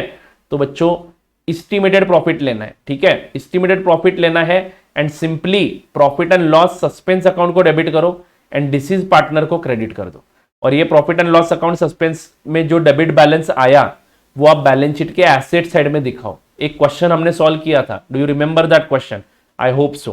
पी एंड एल सस्पेंस का बैलेंस आप बैलेंस शीट में दिखाओगे up to the final accounts preparation. जब आप फाइनल अकाउंट बनाने के लिए जाओगे तब वो डेबिट बैलेंस आप पी एंड एल को ट्रांसफर करोगे और अपने पी एंड एल में से ऑटोमेटिक ये बैलेंस माइनस हो जाएगा और बचा हुआ प्रॉफिट बचे हुए पार्टनर्स में बांटा जाएगा, ठीक है बच्चों। यस, तो P and L suspense account को ये बैलेंस बना भेज दो, क्योंकि क्या होता है डेथ के बाद आपको फिर से बैलेंस शीट बनाने के लिए बोला जाता है, तब ये पी एंड एल सस्पेंस का बैलेंस कहां पे दिखाऊं ये क्वेश्चन आ जाता है। तो वो एसेट साइड में दिखेगा क्योंकि उसको डेबिट बैलेंस है, ठीक है बच्चों। तो ये जरूर रिवाइज कर लेना आप लोग। एक क्वेश्चन है जिसमें हमने ये P and L suspense account का बैलेंस दिखाया है बैलेंस शीट में, वो बिल्कुल देख के जाना है आपको एग्जाम के पहले, ठीक है। लेकिन सर ये एस्टिमेटेड प्रॉफिट कैसे निकालना है, एस्टिमेटेड प्रॉफिट कैसे निकालना है उसकी बात करेंगे बच्चों। अगर P and L suspense account आपको नहीं रखने के लिए बोला है बुक्स में, तो सिंपली आप पहली entry P and L account debit to P and L account, बाद में क्या करोगे ईयर एंड को पी एंड एल अकाउंट को भेजोगे, ये सस्पेंस अकाउंट का बैलेंस पी एंड एल को भेजोगे तो एंट्री होगी P and L account debit to suspense account. ये मैंने डिस्कस किया। मान लो आपको क्वेश्चन में बोला है कि ये अकाउंट यहाँ पे नहीं रखेंगे, बैलेंस शीट में नहीं दिखाना है, तो उस केस में आप continuing partners capital account debit कर दो गेनिंग रेशियो में and profit and loss suspense account credit कर दो। बट ऐसा मोस्टली नहीं होता है, बैलेंस शीट में रखने के लिए ही बोला जाएगा, ठीक है। Calculation of estimated profit can be done in any of the following veg, time basis पे कर सकते हो। मतलब आप पूरे साल का प्रॉफिट ले लो, पिछले कुछ सालों का प्रॉफिट ले लो, मतलब मान लो पिछले 5 सालों का प्रॉफिट आपको दिया है तो एवरेज प्रॉफिट ले सकते हो, नहीं तो पिछले 1 साल का ही प्रॉफिट दिया तो वही ले लो। तो बेटा पिछले साल का प्रॉफिट मान लो 1,25,000 है और पार्टनर 3 महीने के लिए जिंदा था, तो इंटू 3/12 करेंगे, ये टाइम प्रोपोर्शन बेसिस पे निकालेंगे और इसमें उसका शेयर 1/3 था तो 1/3 शेयर दे देंगे उसको, ठीक है। एंट्री क्या करेंगे P and L suspense account debit to deceased partner capital account, ठीक है बच्चों। बट मान लो अगर ये एडजस्टमेंट कैपिटल के थ्रू करने के लिए बोला है तो यही अमाउंट से हम लोग एंट्री करेंगे, बट इस बारी हम गेनिंग पार्टनर को डेबिट करेंगे एंड लूजिंग पार्टनर को क्रेडिट करेंगे। मोस्टली हम ऐसा ही करते हैं, gaining partners capital account debit to losing partners capital account entry कर देते हैं, ठीक है बच्चों। मोस्टली हम यही करते हैं, gaining partners capital account debit to losing partners capital account. आगे बढ़ते हैं क्योंकि वो पार्टनर्स के बीच में एडजस्टमेंट हो जाता है। आगे बढ़ते हैं बच्चों, टर्नओवर और सेल्स बेसिस पे भी प्रॉफिट निकाल सकते हो। सर कौन सा मेथड यूज करना है? फिर बेटा आपको क्वेश्चन में बताया जाएगा कि टाइम बेसिस पे निकालना है या सेल्स बेसिस पे। मान लो टर्नओवर और सेल्स बेसिस पे निकालने के लिए बोला जाता है तो आपको सेल्स का फिगर दिया जाएगा, वो जो पार्टनर मरा ना वो 3 महीने जिंदा था उस पीरियड का सेल्स का रेशियो, सेल्स का फिगर दिया जाएगा। तो आपको पिछले साल का जीपी रेशियो लेना पड़ेगा। पिछले साल का जीपी रेशियो मान लो 20% ऑन सेल्स है, 20% ऑन सेल्स है और उन 3 महीनों में सेल्स 1 लाख रुपए का हुआ है, तो बच्चों आप प्रॉफिट 2 मिनट में निकाल सकते हो। 1 लाख इंटू 20%, 1 लाख इंटू 20% यानी आ जाएगा 20,000 रुपए। तो 20,000 रुपए का प्रॉफिट आप लोग एडजस्ट करोगे। 20,000 रुपए पूरे फर्म का प्रॉफिट हुआ, इसमें 1/3 शेयर किसका है? डिसीज पार्टनर का, तो डिवाइडेड बाय 3 यानी 6,666 रुपीज मरे हुए पार्टनर को देने हैं। देगा कौन? बेटा P and L suspense account बनाओगे तो भी चलेगा, नहीं तो क्वेश्चन में बोला है कि कैपिटल के थ्रू एडजस्ट करो डायरेक्टली, तो सिंपल है बेटा 6,666 will be adjusted between gaining partners in there gaining ratio, in there gaining ratio. जैसे गुडविल एडजस्ट करते हो वैसे सेम टू सेम एडजस्टमेंट होगा, ठीक है। आई होप आपको दोनों sales basis as well as time basis समझ में आ चुके हैं, ठीक है। नाउ जॉइंट लाइफ पॉलिसी की जो पैसे मिलेंगे, मैंने 2 ही चीजें आपको एडिशनल बताई है। इन case of death and retirement बस फर्क यही 2 चीजों का है, ये 2 चीजें एडिशनल देनी पड़ती है इन केस ऑफ डेथ, ठीक है। एक 5 मिनट का पेशेंस रखो बच्चों, खत्म होते ही जा रहा है, किसी को भागने की जरूरत नहीं है। मुझे समझ में आ रहा है कि आप भी यहाँ पे थोड़ा सा खाना खाने की इच्छा हो रही है, बट ये खत्म करके जाएंगे, सो सुकून से आप पढ़ाई कर पाओगे, ठीक है, fine. Now joint life policy का प्रीमियम का अकाउंटिंग कैसे हुआ है, उसके ऊपर ये अकाउंटिंग डिपेंडेंट है। तो प्रीमियम अगर आपने हर साल पीएनएल को भेजा है तो आपके बैलेंस शीट में जेएलपी अकाउंट को 0 रुपए का बैलेंस दिखेगा, जेएलपी अकाउंट को 0 रुपए का बैलेंस दिखेगा। तो जो पार्टनर मरा है उसकी ज्वाइंट लाइफ पॉलिसी के केस में कोई भी मरे, पॉलिसी अमाउंट मैच्योर हो जाएगी, तो पूरी पॉलिसी अमाउंट पहले ज्वाइंट लाइफ पॉलिसी अकाउंट को डाल दो। Bank account debit to joint life policy, ये पहली एंट्री होगी। एंड जेएलपी का ये जो बैलेंस है, पहले उसमें कुछ बैलेंस है ही नहीं, क्योंकि प्रीमियम आपने हमेशा पीएनएल को भेजा है। पहली सिचुएशन, प्रीमियम अगर आप पीएनएल को भेजते हो, जो ज्वाइंट लाइफ पॉलिसी अकाउंट हमारा 0 रुपए का बैलेंस दिखाएगा, तो उस केस में इस एंट्री को पास करने के बाद जेएलपी में आएगा क्रेडिट बैलेंस ऑफ 1 लाख, उसको डेबिट कर देंगे और ये पैसा हम तीनों पार्टनर्स में बांट देंगे, ठीक है बच्चों। यानी शॉर्टकट में बोलना चाहूं तो bank account debit to all partners capital account, ये एंट्री कर दी आपने। जेएलपी अकाउंट नहीं खोलोगे तो भी चलेगा, ठीक है, खोलोगे तो भी चलेगा, फाइन। मेथड 2, जहां पे जेएलपी अकाउंट हम बैलेंस दिखाते हैं एसेट साइड में at surrender value, at surrender value. तो बच्चों यहां पे मान लो सरेंडर वैल्यू 10,000 की दिख रही है जेएलपी में, तो जब पैसे मिलेंगे तब हम एंट्री क्या करेंगे, bank account debit to joint life policy account 1 lakh 1 lakh. But बेटा ऑलरेडी जेएलपी अकाउंट में अगर बैलेंस है, जेएलपी अकाउंट में अगर पहले से 10,000 का बैलेंस है और ये 1 लाख रुपए आ जाते हैं, तो बच्चों सिर्फ 90,000 का बैलेंस रह जाता है जो हमें बांटना है ए बी सी में। तो अगली एंट्री देखिए, जेएलपी अकाउंट डेबिट 90,000, क्योंकि उसमें पहले से 10,000 का बैलेंस था, जो प्रीमियम आपने पीएनएल को राइट ऑफ नहीं किया था, तो वो पहले फर्म माइनस करेगी, अपने अपने पैसे निकाल लेगी, और उसके बाद जो 90,000 का एक्स्ट्रा अमाउंट है वो हम बांट देंगे तीनों पार्टनर्स में in their old profit sharing ratio. And मान लो अगर जेएलपी अकाउंट है as well as JLP reserve account भी है, तो सिंपल है बच्चों, bank account debit to JLP account, पैसे मिलने की एंट्री जेएलपी अकाउंट में डाल देंगे। जेएलपी अकाउंट में बैलेंस कितना था, 10,000, और उसमें आ गए कितने, 1 लाख। तो बेटा 90,000 का ये जो बचा हुआ बैलेंस है, ये हम 3 पार्टनर्स में बांट देंगे ए बी सी में। और फिर जेएलपी रिजर्व में भी 10,000 का बैलेंस है, वो भी हमें बांटना है तीनों पार्टनर्स में। जेएलपी रिजर्व जो कुछ भी क्रेडिट बैलेंस दिख रहा है उसको डेबिट कर देंगे एंड एबीसी में ओल्ड प्रॉफिट शेयरिंग रेशियो में बांट देंगे, ठीक है। तो इस प्रकार से होगा हमारे जॉइंट लाइफ पॉलिसी का accounting in case of A disease partner. यानी कुल मिला के अगर मान लो यहाँ पे सी मरा है, तो सी को ये 2,000 रुपए मिल जाएंगे और ये 18,000 रुपए मिल जाएंगे बेटा, सी को टोटल 20,000 रुपए मिल जाएंगे। ये कौन सी केस में, जेएलपी के केस में।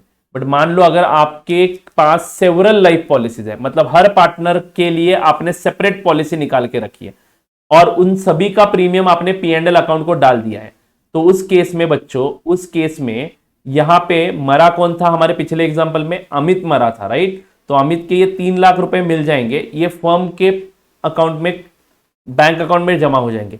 तो फर्म बैंक अकाउंट डेबिट करेगा एंड ये तीनों में बांटेगा बेटा। तो इस 3 लाख में से अमित का शेयर 1/5 है, तो अमित को सिर्फ 3 लाख में से 1/5 मिलेगा।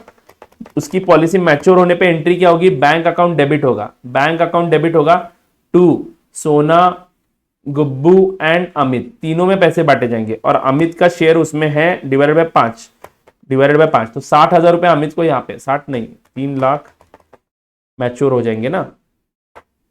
If Amit dies, Amit executive will get 3 lakh rupees, बराबर है ना, इंटू 1/5 डिवाइड बाय 5, तो बेटा 60,000 रुपए यहाँ पे मिल जाएंगे, ठीक है। अमित को यहाँ पे 60,000 रुपए मिल जाएंगे पॉलिसी के।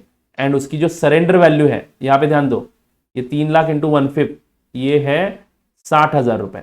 और अमित क्या बोलेगा, अगर इसमें आपका सबका हक है तो आपके पॉलिसीज के सरेंडर वैल्यू में भी मेरा हक है। तो बेटा 10,000 प्लस 20,000 यानी 30,000 की जो सरेंडर वैल्यू है उसमें 1/5 उसको मिलना चाहिए, लेकिन ये एक्चुअल में सरेंडर नहीं होगी पॉलिसी। तो ये सोना एंड गब्बू देंगे खुद के अकाउंट में से, तो यानी एसएस कैपिटल अकाउंट डेबिट होगा, गब्बूज कैपिटल अकाउंट डेबिट होगा। सर ये amount to Amit capital, Amit को देना कितना है, 30,000 रुपए का 1/3, यानी 30,000 रुपए का 1/3 यानी 10,000 रुपए। बट ये सोना एंड गब्बू कैसे देंगे, इन देयर गेनिंग रेशियो। तो बच्चों इसकी पूरी थ्योरी मैंने लिख के दी थी आपको, इफ यू रिमेंबर। तो इन देयर गेनिंग रेशियो हमें ये अमाउंट देना है, ठीक है। तो इस प्रकार से सेवरल लाइफ पॉलिसी में भी अमाउंट डिस्ट्रीब्यूशन होगा। सिंपल लॉजिक है बेटा, अमित की ये जो 3 लाख की पॉलिसी मैच्योर हुई, ये सिर्फ अमित को नहीं मिलेगी, ये फर्म को मिलेगी। तो अमित का भी यही कहना होगा ना कि इसका प्रीमियम भी मैंने भरा है, तो इनके सरेंडर वैल्यू में भी मेरे को शेयर दे दो। बट एक्चुअल में ये पॉलिसी सरेंडर नहीं की जाती है, इसका सरेंडर वैल्यू निकालेंगे और उसमें अमित को 10,000 देना है ना, वो सोना एंड गब्बू देंगे उनके कैपिटल में से इन देयर गेनिंग रेशियो। ठीक है, so this is how we are going to do the adjustment in case of several life policy. Several life policy यानी अलग अलग पॉलिसी है हर पार्टनर की, तो इस प्रकार से एडजस्टमेंट होगा। ठीक है बच्चों, यस। यहाँ पे एक कंपनी लॉ का प्रोविजन है, बस वो मैंने छोड़ा था, वो अभी पढ़ के दिखाता हूं मैं। As per provision of section 37 of the Indian partnership act, अगर मान लो सेटलमेंट नहीं होता है डिसीज पार्टनर का, तो डिसीज पार्टनर के रिप्रेजेंटेटिव के पास दो ऑप्शंस होते हैं। वो एक तो पार्टनर के प्रॉफिट में शेयर ले सकता है, जो कैलकुलेट होगा according to the property of the firm, मतलब प्रॉफिट जो होगा ना फर्म को, उसमें कैपिटल के बेसिस पे वो कैलकुलेट किया जाएगा। नहीं तो उसको 6% इंटरेस्ट लेने का अधिकार होता है। ठीक है बच्चों, तो यहाँ पे एग्जांपल के माध्यम से समझते हैं। A B C are in partnership business sharing profits and losses equally. C retires on 31 October 2017। C retire कब हुआ बेटा? 31 अक्टूबर 2017 को। The capital of the partners after all the necessary adjustment to date ₹50,000, 75,000 and 1,20,000। तो बेटा ये तीन capital है, 50, 75 and 1,20,000। किसके? तीनों पार्टनर्स के। कौन मरा है? सी रिटायर हुआ है। सी रिटायर हुआ है तो सी का कैपिटल हो गया बेटा 1.5 लाख रुपए, 1,20,000 रुपए। ठीक है। A and B continue to carry on the business further without settling the accounts of C. C को कुछ पैसा ही नहीं दिया। Final payment to C is made on 1 February 2018। The profit during the period of 3 months amounted to ₹28,000। तो बेटा एक तो इस प्रॉफिट में कैपिटल के हिसाब से कितना शेयर है वो उसको मिल सकता है। तो 28,000 में टोटल कैपिटल है 2,45,000, उसमें से सी का 1,20,000 है। तो कैपिटल प्रोपोर्शनेट शेयर 13,000 मिलना चाहिए। ठीक है। एंड 6% के हिसाब से इंटरेस्ट अगर निकालना चाहते हो, 1,20,000 पे 3 महीने का इंटरेस्ट निकाल के देखो बेटा 6% से, तो 1,800 रुपए आता है। तो विच एवर इज हायर ही सिलेक्ट करेगा ना, तो C will select this amount, 13,000 रुपए मांगेगा वो। तो ये ऑप्शन दिया है सेक्शन 37 ने, तो इन दोनों में से जो उसको बेहतर लगता है वो सिलेक्ट करेगा, वो ऑप्शन वो सिलेक्ट करेगा। ठीक है। ये पार्टनरशिप एक्ट का प्रोविजन है बच्चों, ये लॉ में भी आपको पढ़ाया गया है, लेकिन इसका प्रैक्टिकल एग्जांपल यहाँ पे है, तो प्रैक्टिकल एग्जांपल देख के आप इसको समझ सकते हो। मान लो कभी फ्यूचर में एग्जामिनेशन में क्वेश्चन आया और उसमें आपको बताया नहीं जाता है, तो आप ये दोनों ऑप्शन उसके सामने रख सकते हो एंड अकॉर्डिंगली आप 13,714 रुपए का शेयर दे सकते हो सी को, जो कि एक डिसीज पार्टनर है या फिर रिटायर्ड पार्टनर है, दोनों के लिए ये एप्लीकेबल है। अगर अकाउंट सेटल नहीं करते हो उसी दिन, तो ये सेक्शन 37 अप्लाई करना है, याद रखना। ठीक है। अगर पार्टनरशिप डीड साइलेंट है तो पार्टनरशिप डीड में बोला है कि इंस्टॉलमेंट में पे करेंगे और तीनों ने साइन किया तो इंस्टॉलमेंट में ही पे करना है। पार्टनरशिप डीड साइलेंट है तो ही ये सेक्शन एप्लीकेबल होगा। ठीक है। तो बच्चों this is it, this is what we do in partnership accounts. ये सब करने के बाद, ये सब एडजस्टमेंट करने के बाद आपको फिर से एक बार बैलेंस शीट बनाने के लिए बोली जाती है। After payment of this disease partner, retiring partner, balance sheet बनानी पड़ती है। तो पोस्ट एडमिशन, पोस्ट रिटायरमेंट या फिर पोस्ट डेथ आपको बैलेंस शीट बनाने के लिए बोलते हैं। उसमें सिर्फ कंटिन्यूइंग पार्टनर्स रहते हैं। एडमिशन के केस में नया पार्टनर ऐड होकर बैलेंस शीट बनती है। ठीक है। तो बच्चों आप लोग केयरफुली धीरे धीरे स्टेप बाय स्टेप सॉल्व करोगे तो ये बिल्कुल आसान चैप्टर है। 10 से 15 मार्क्स आपको मिलने वाले हैं इन चैप्टर से। मैं आपको बताता हूं बच्चों, जब आप रिवीजन करोगे तब पहले रिटायरमेंट रिवीजन करना, फिर डेथ रिवीजन करना। मैं क्या बोलता हूं, अभी गुडविल वैल्यूएशन रिवाइज करने की जरूरत नहीं है, मुझे लगता है जितना रिवीजन चार्ट में लिखा है गुडविल वैल्यूएशन के उतना पढ़ो और खत्म कर दो। ठीक है। एंड पहला वाला टॉपिक भी ज्यादा इंपॉर्टेंट नहीं है, बट यूनिट 1 में वो जो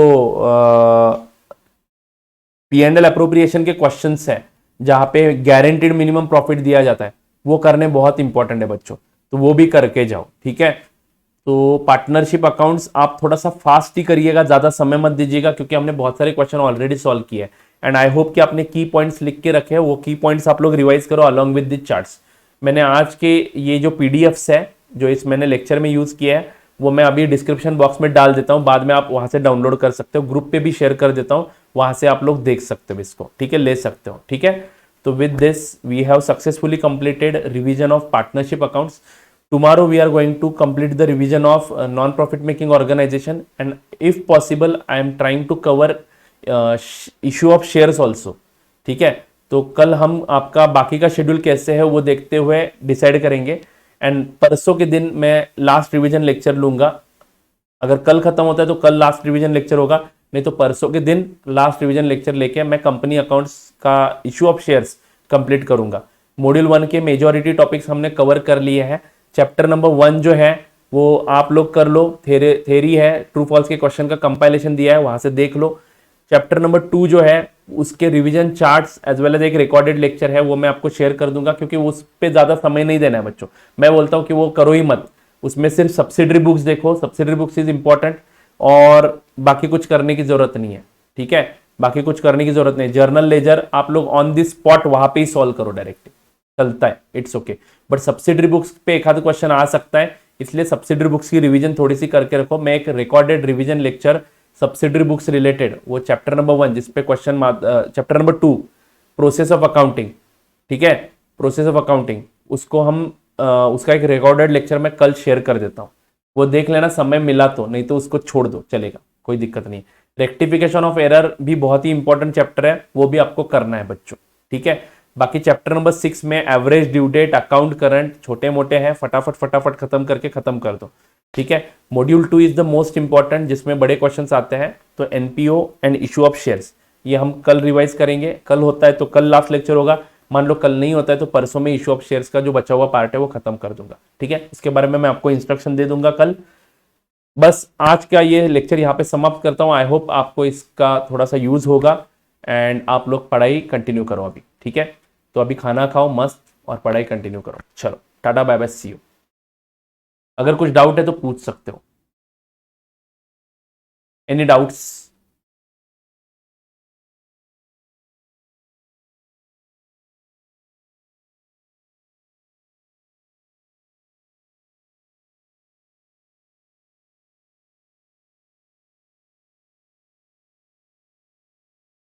चलो देन बच्चों, so I take a leave, good night, sweet dreams. आप अच्छे से पढ़ाई करो, मोमेंटम जारी रखो। चलो बाय बाय।